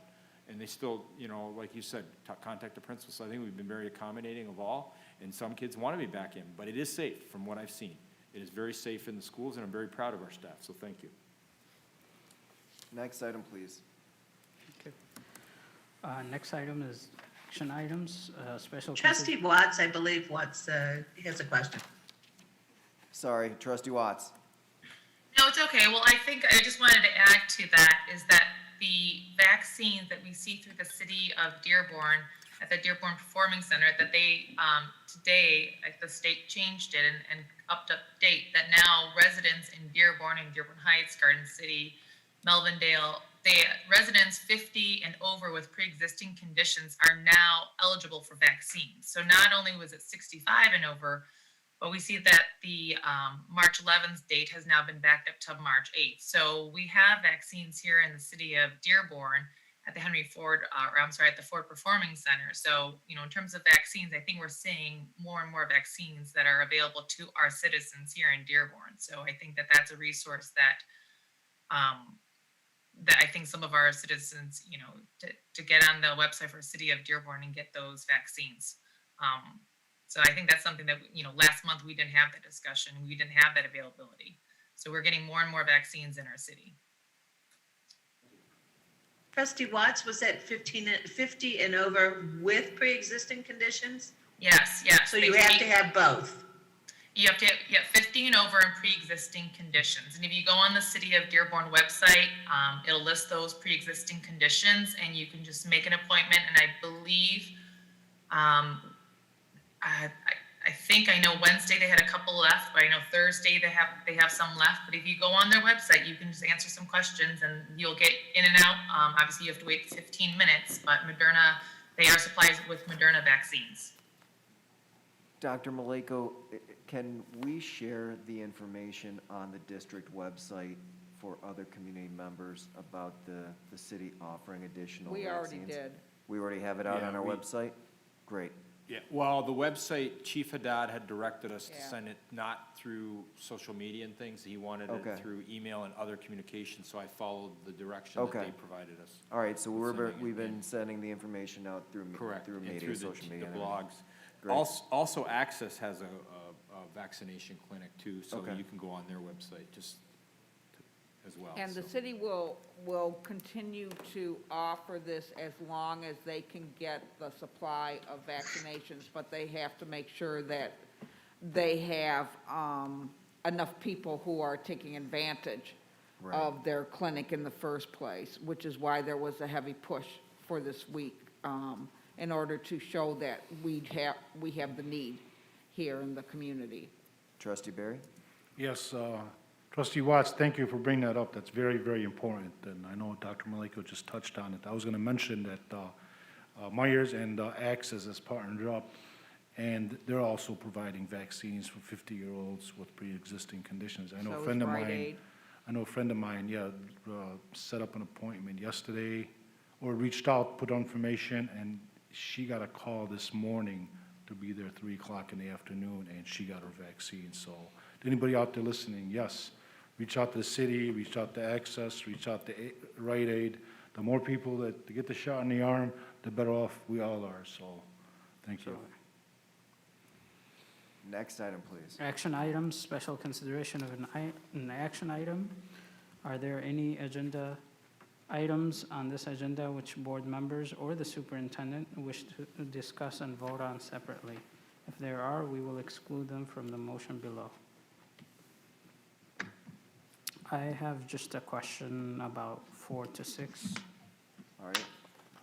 Before we do that, if we can have the move action items 1 through 26 be approved. So moved. Supported. All right, we've got a motion by trustee Petlicoff, supported by trustee D'Ambrosio. Besides items 4 through 6, are there additional action items that anyone wanted to ask any questions or discuss? All right. Go on, trustee Mosip, with your, I believe those are the same, well, they're Chromebooks orders, but they're for different buildings or different programs. But since they were combined, I wanted to ask if they were to be on the same contract, would they offer us more savings, or that was not possible? Mr. Wall's coming up. I don't know if Mr. Patterson, Mr. Wall, will you handle this one, or do we need Mr.? Probably Mr. Patterson can handle the questions for the bidding, because he usually gets that. But what you're seeing is the Title I funds get amended in February, and they get released. And we try to rush to make sure we get it to the board agenda. So that's why they weren't combined all as one, because they come at different times. Because the buildings themselves are individual plans, and they decide how to move forward on their individual budgets. So typically, we did have another agenda item that we pulled today just because we weren't ready, because there were some miscalculations. That you'll see in April, I said we should be doing this on an annual basis and combining them to get a better bid for all of them at once. Yes. Because a lot of times these cooperative bids are for anywhere from 1 to 2 to 5 to 10. But if we know we have a larger quantity, we might be able to get an economy of scales. But unfortunately, they don't all come to us at once. So what you're seeing, some of the individual ones, they come, we put it on the board agenda, and then we find out later that another one comes, and then another one comes. And so we're trying to revise that situation. That's something came to our attention that we're trying to do this year. We just weren't ready because it was too fast from the amendment process to when the buildings wanted to move forward. So going forward, you will see something like this on an annual basis when Title I gets approved, that we will be trying to bring a project all at once versus the 1s and 2s. You'll see some more in April and some more in May as the buildings are ready to move forward. So, Mr. Wall, what you're saying is that these are coming from the individual buildings, and the Correct. buildings are not necessarily communicating with each other for us to know what the total Right, is. and we've asked Rose, who does an awesome job with Title I, to kind of take control of this and say, all the buildings, let's do this all at once. We'll get a better bang for our price, which gives you other money in Title I to potentially use elsewhere.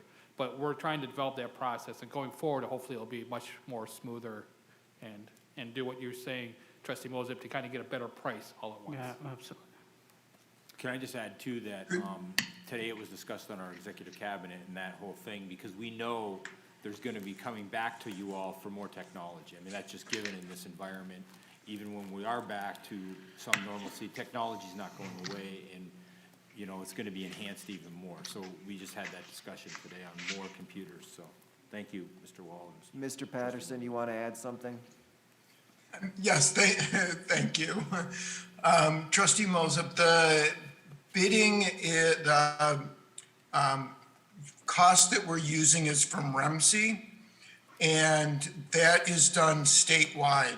So what the state of Michigan does is they ask how many Chromebooks we all think we're going to buy and other material, and then those costs are based on that. So if we were to order more, we would not get a different price, a different cost. So grouping them together wouldn't change the cost for us because it's already based on the statewide, very large number from the statewide bidding process. Trustee Watts.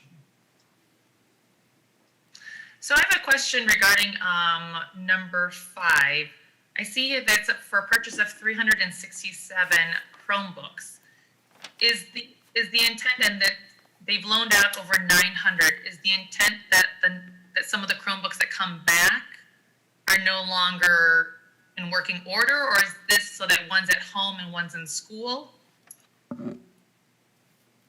The buildings are essentially out of Chromebooks.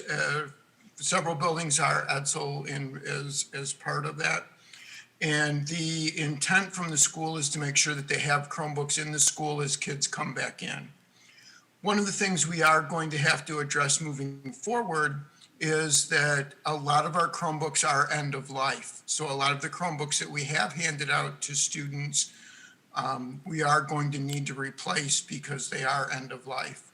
But these are targeted for the building itself to make sure that they have enough coverage if the kids don't bring Chromebooks in, or if the kids leave a charger at home, if something has happened as well. They have a little bit of wiggle room there. So you had mentioned end of life for Chromebooks. What sort of lifespan, I guess, can we get from a Chromebook? Essentially, Chromebooks have a pretty hard 5-year lifespan. So after 5 years, they stop receiving updates. So at that point, we have to start cycling them out because it becomes security issues, and then it becomes testing issues. There's a lot of software that requires up-to-date browser for the Chromebook. And quite frankly, 5 years is what we used to use for full laptops. So getting 5 years out of Chromebooks at the cost that we're paying for Chromebooks is pretty doggone good. So, Do we have an inventory in terms of knowing the age of all of the Chromebooks and laptops? I mean, are we in the middle? Are we at the end of our inventory? Where are we? Absolutely. We keep a full inventory of everything in the district. And I am actually in the middle of putting together some of those numbers, and those numbers will come. I'm going through the process right now so that they get to budgeting, so Mr. Wall can do some budgeting, and then they can make sure that we make it to you guys so that the board knows how many we have that are over 5 years old and we're still using, how many are 5 years old, and what the end of life is, because we're also putting that, it's the AUP, it's the automatic updates. And so you'll see, we'll be sharing those dates as well. Okay, and then just one more. When the laptops and Chromebooks are no longer useful, what is the disposals or disposal fee for that? That's something that we're also talking about because this will be our first big run of Chromebooks that have gone end of life. Some of them, so far, what we've been doing is we've been kind of taking Chromebooks that are end of life and are no longer being used, and we have been salvaging the screens out of them. We've been salvaging the keyboards out of them so that we can keep the other Chromebooks running without purchasing additional ones. Trustee McDonald, did you have a question? Yeah, I have a question that just came to mind after listening to Trustee Watts.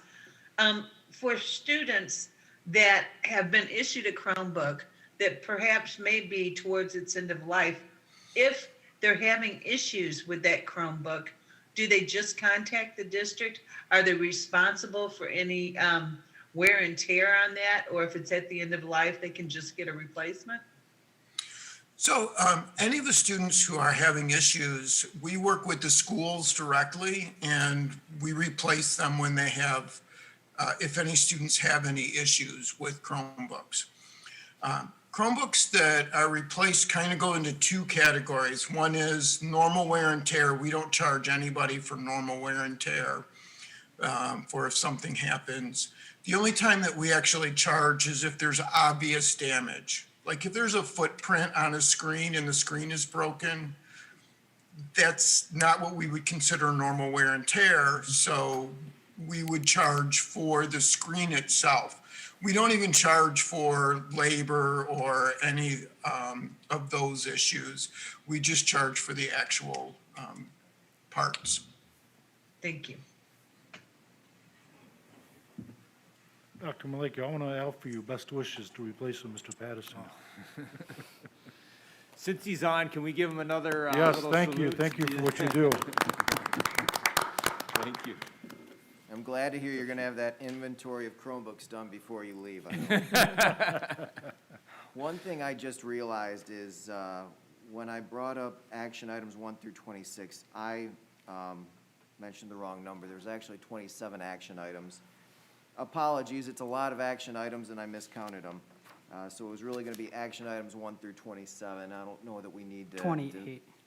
Approval of donations is 28. It's 28? Yeah. All right, is 28 our final number? 28 action items? 27. 27, it says Because online, yeah. we lost the one item. Oh, you took off one. This is a Okay. new, this is the Okay. update. Okay, I have the old copy then Yeah. with me. Sorry. All right, if there's no other questions, let's just end right there when we're still back to 27 before that number changes again. Were there any other questions though on the numbers 4 through 6? No. All right, we've already got the motion and the second. Could I please have a roll call vote? Trustee Barry. Yes. Trustee D'Ambrosio. Yes. Trustee McDonald. Yes? Trustee Moser. Yes. Trustee Petlicoff. Yes. Trustee Watts. Yes. President Thorpe. Yes.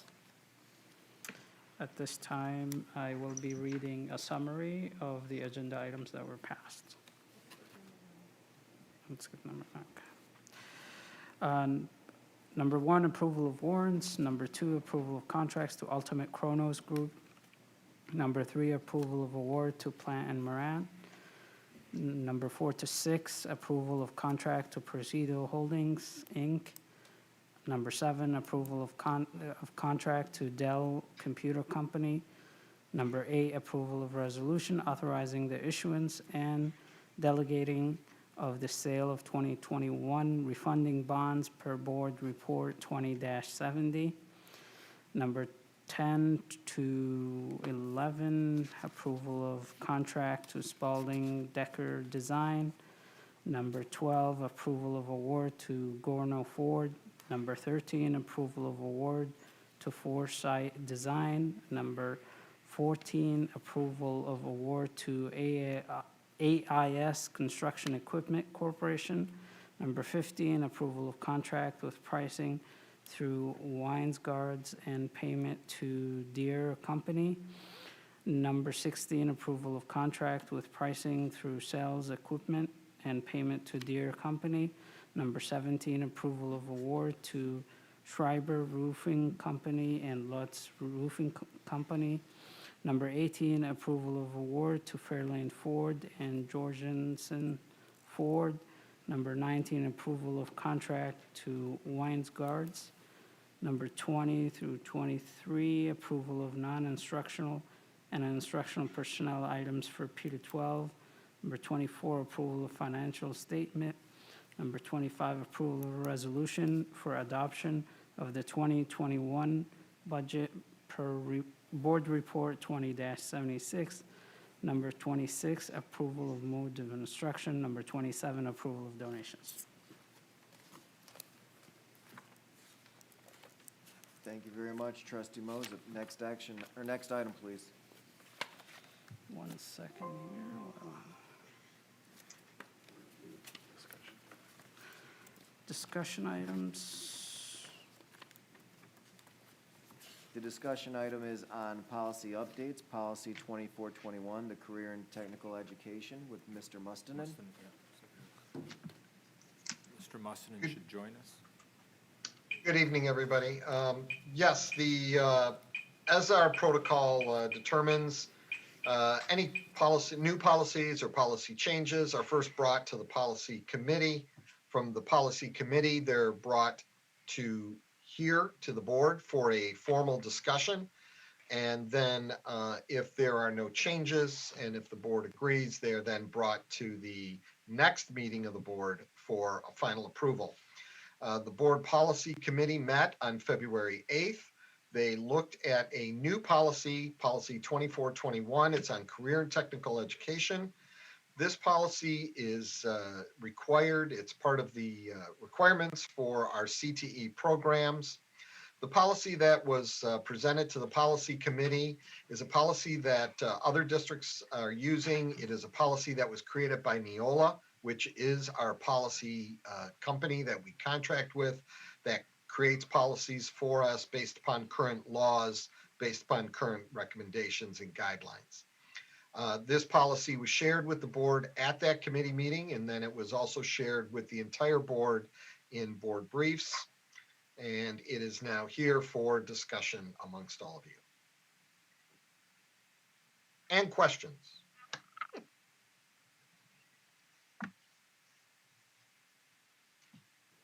I do not see any questions at this time.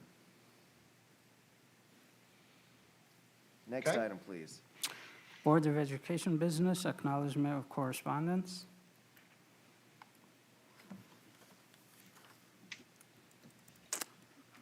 All right, I don't, Just one.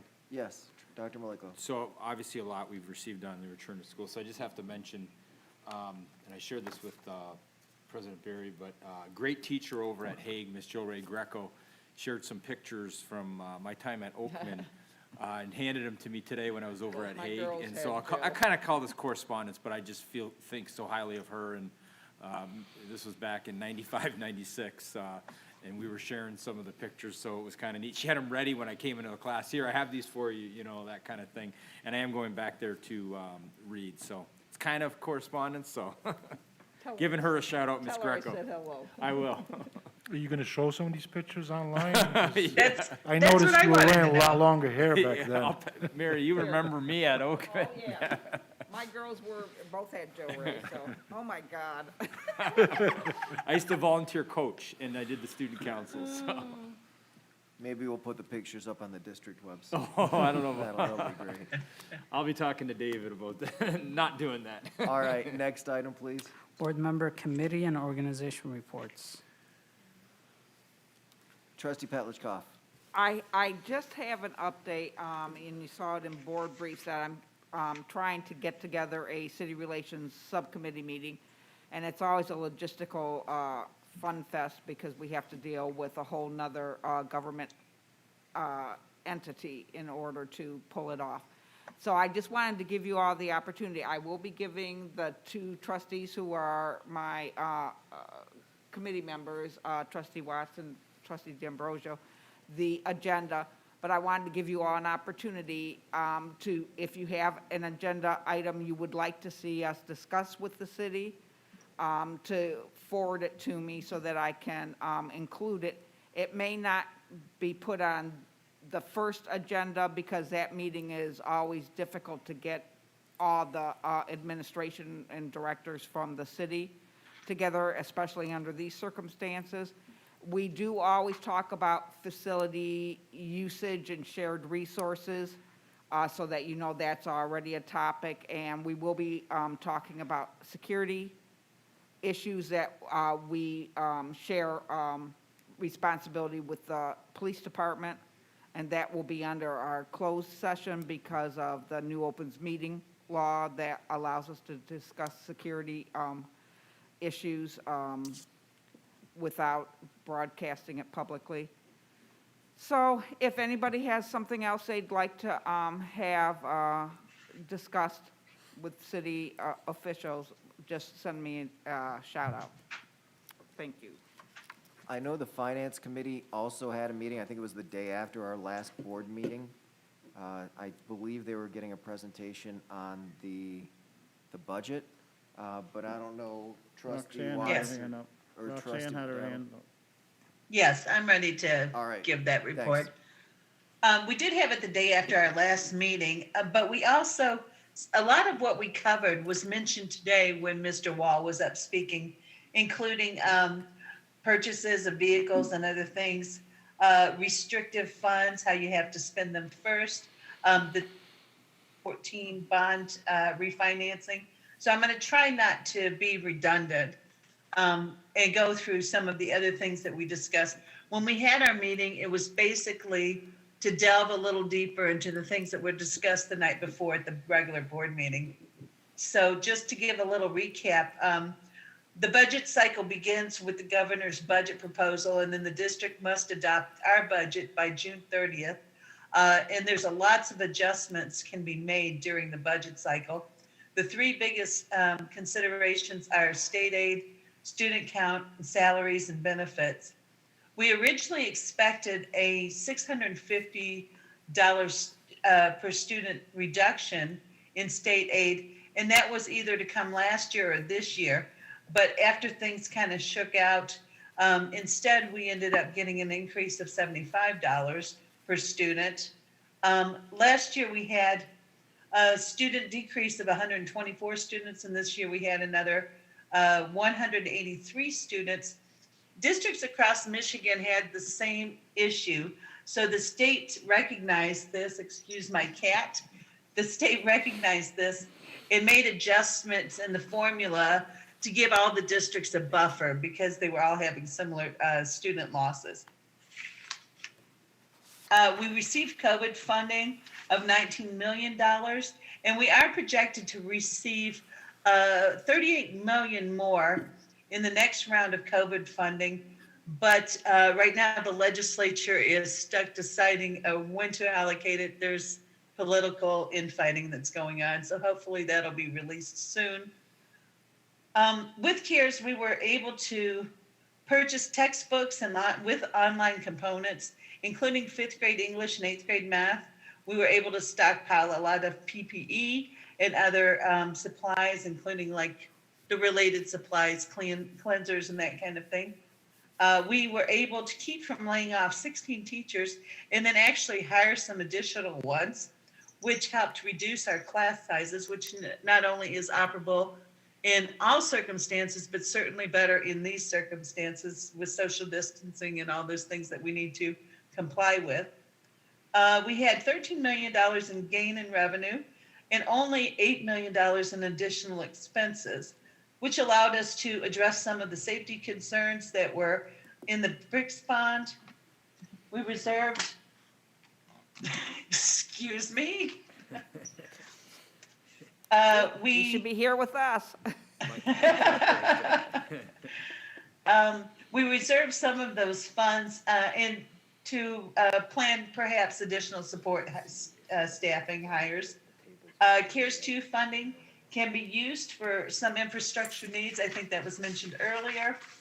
And we also discussed our food service budgets. The costs were down, the revenues were up. And with food service, we have to maintain a 10% reserve. And so then we also have to present the state with a plan on how we're going to spend the other money that was received. So those were kind of the things that we talked about that were not discussed already in this meeting. So if I missed anything, Mr. Wall, if you want to add to it, or any other members of the Finance Committee, please feel free to jump in. Mr. Wall is giving you a thumbs up for a job well done, or it might have been for your cat. I'm not really sure what he was giving a thumbs up. The cat's getting annoying, I have to tell you. Okay, thank you. All right, any other committees? All right, next item, please. Board member, superintendent commentary. Trustee Petlicoff. Yeah, we've heard again tonight, but a very limited number of parent concerns about reopening again. Even in the most ideal of circumstances, without a pandemic and without COVID, it's always difficult to please everyone. And we know that your child's education is one of a parent's most passionate interests. And they are going to have an opinion. And we know what they say about people with opinions. Everybody has one. That being said, I want to let the community know, our staff, our parents, our students, that there isn't a person sitting around this table, that there isn't a person in any of our buildings that doesn't have the best interests at heart of everybody's health and safety, their emotional and social well-being, and their educational experience, and that we have all done the best that we can do under the least ideal of circumstances, and not the best. And we know if we all have a little more tolerance for the challenges that we're having to face, as Trustee Barry said, this has been the biggest balancing act we've ever had to develop. We cannot please everyone at any given time, even under the best of times. And now we're trying to please everyone during the worst of times. And all we really want to do is make sure that we are all here on the other side of this and we can move forward.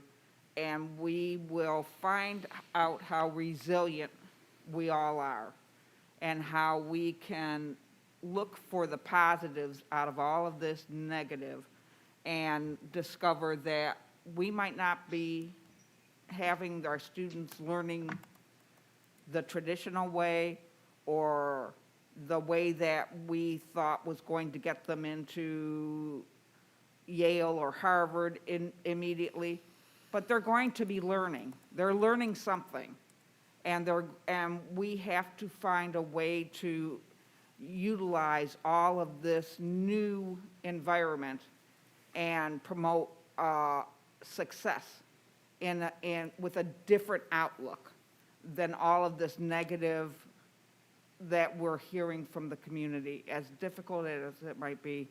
And I'd just like to give everybody a pat on the back, socially distant,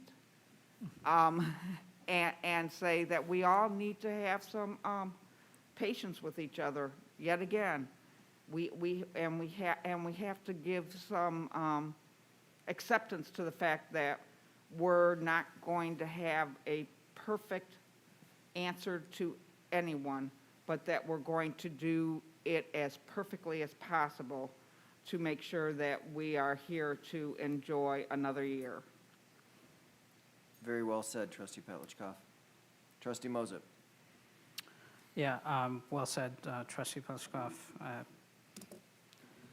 I'd like to shift to something that we mentioned today, which is the National Day for Women, or International Day for Women, actually. So in that remembrance, I salute all the women for their contribution to our society. As a proud son of an immigrant, hardworking woman who endured so much to raise myself and my siblings, I'd like to recognize and commend all women. I would also like to thank our colleagues who are serving with us on the board, Trustee Petlicoff, Trustee McDonald, and Trustee Watts. I would like to salute and thank all the women staff members of Dearborn Public Schools. This Women's History Month as well serves as a reminder for us as a district and overall as a nation that we have a responsibility to empower women and respect them who participate in every aspect of our society. I'd like to also mention something that our district is doing on March 10th, the high school options. It's something that I've always asked for, so parents are very clear for their 8th graders and for their middle school students as they move forward what options that they have. So parents can tune in to the district's website as well as the YouTube channel, the Facebook page at 6:30 on March 10th to learn about the different programs that Dearborn Public Schools offers for secondary options. Those were my comments. Thank you. Thank you, Trustee Moses. All right, is that Trustee McDonald's got her hand up? Yes. All right, Yes. Trustee Moses just mentioned one of the things that I wanted to mention about the options that are available. Here we go again. Gypsy, move. She has to have the limelight. And I'm so thankful for what Trustee Petlicoff said. It was very well said. I just want to add a couple of things that we need patience and we need grace right now. And I do think that one of the things that, although the pandemic has just been horrendous, I think it is giving us as a society and as a country an opportunity to hit the reset button on a lot of the way we've done things in the past. Lost the warrior out. He muted it too. She muted her. The cat muted you, didn't she? She sure did. A lot of the way we've done things in the past, we have a chance to do things different, to think differently. And I also just want to let the community know that we, although things are looking up, I'm very positive, we're moving in the right direction. We could turn it around as quickly as, just incredibly quickly if we're not diligent. So I just wanted to add those few statements. Thank you. thank you, Trustee McDonald. I will mention 2 comments briefly. We already talked about the fact that we're about to hit the 1-year anniversary of when we had to shut down our schools. And I've got a picture in my office of one of my last school visits because March was reading month, which is still going on. But it's just going on so different. And I look forward to when we can really get re-engaged back in the buildings and be out there with the teachers and the students again. The second thing I'll bring up is that in a couple of weeks, we've got our scheduled spring break. And I always mention it from year to year that to all the students that are leaving for spring break to be careful. This year, I'll say be careful, and I have completely different meanings from anything that we had said before. Be responsible, be respectful. Everybody is a product of Dearborn, and if you do something wrong, it reflects poorly on our community. So during spring break and in everything you do, please make sure you're being a good example for our city and our schools. Next item, And please. safe. Yes. Trustee Watts. Oh, Trustee Watts. Thank you. Trustee Petlicoff had mentioned this earlier, and I just wanted to say thank you to all of the staff and administrators for allowing us to come through the school. we had gone through, I think, Stoughton, Snow, and Etzel, Whitmore Bowles last Monday, and just having some of the students there reminded me, and it was so, as my kids would say, don't say it, but like it filled my bucket. It was so nice to see those students there, and they were all wearing their masks. And the one particular classroom, the teacher was having them do a writing assignment, how they felt about the first day. And there was one student, I remember her, and she was adamant that she did not want to be there. And the anxiety, I think that the unknown for her. And, you know, and I think a lot of the times, you know, we fear the unknown. And I think, you know, hopefully by the end of our quick tour in the classroom, I think, you know, after some conversations, he seemed to be feeling better and some smiles. But those tours and seeing the kids in the classroom was something that I didn't think would take a year later. But I think with our safety protocols, seeing all of the PPE, you know, hearing the teachers, some of them were so nervous, they said their first day. But that was just truly something that was special. And I thank everybody for sharing their classrooms and their buildings with us and their And thank you, Mr. Leacher, for letting us follow him like puppy dogs to all of the buildings. Yes, but it was just, again, it was just so nice to see the teachers and the students back in the classroom. That was something that I think I'll remember, and I take it with me, so thank you. All right, next item, please. Request for information or future agenda items. Okay, I don't see any hands up, and it looks like Trustee McDonald's cat froze her screen. So, next item, please. Future meeting dates, Monday, March 15th. HFC meeting, 7 p.m. via video conference. Details to be determined. Check online at hfcc.edu/board-meeting-schedule. Monday, April 13th, 2021, P to 12 Board of Education meeting, 7 p.m. at the Administrative Service Center in the Frank Crabtree Boardroom, and virtually available live via YouTube at the YouTube channel for the district, as well as the Facebook page for the district, and the cable channel Comcast Dearborn Channel 19 and WOW Channel 15. At this point, I will adjourn our meeting. Have a great night, everyone. Have a great night.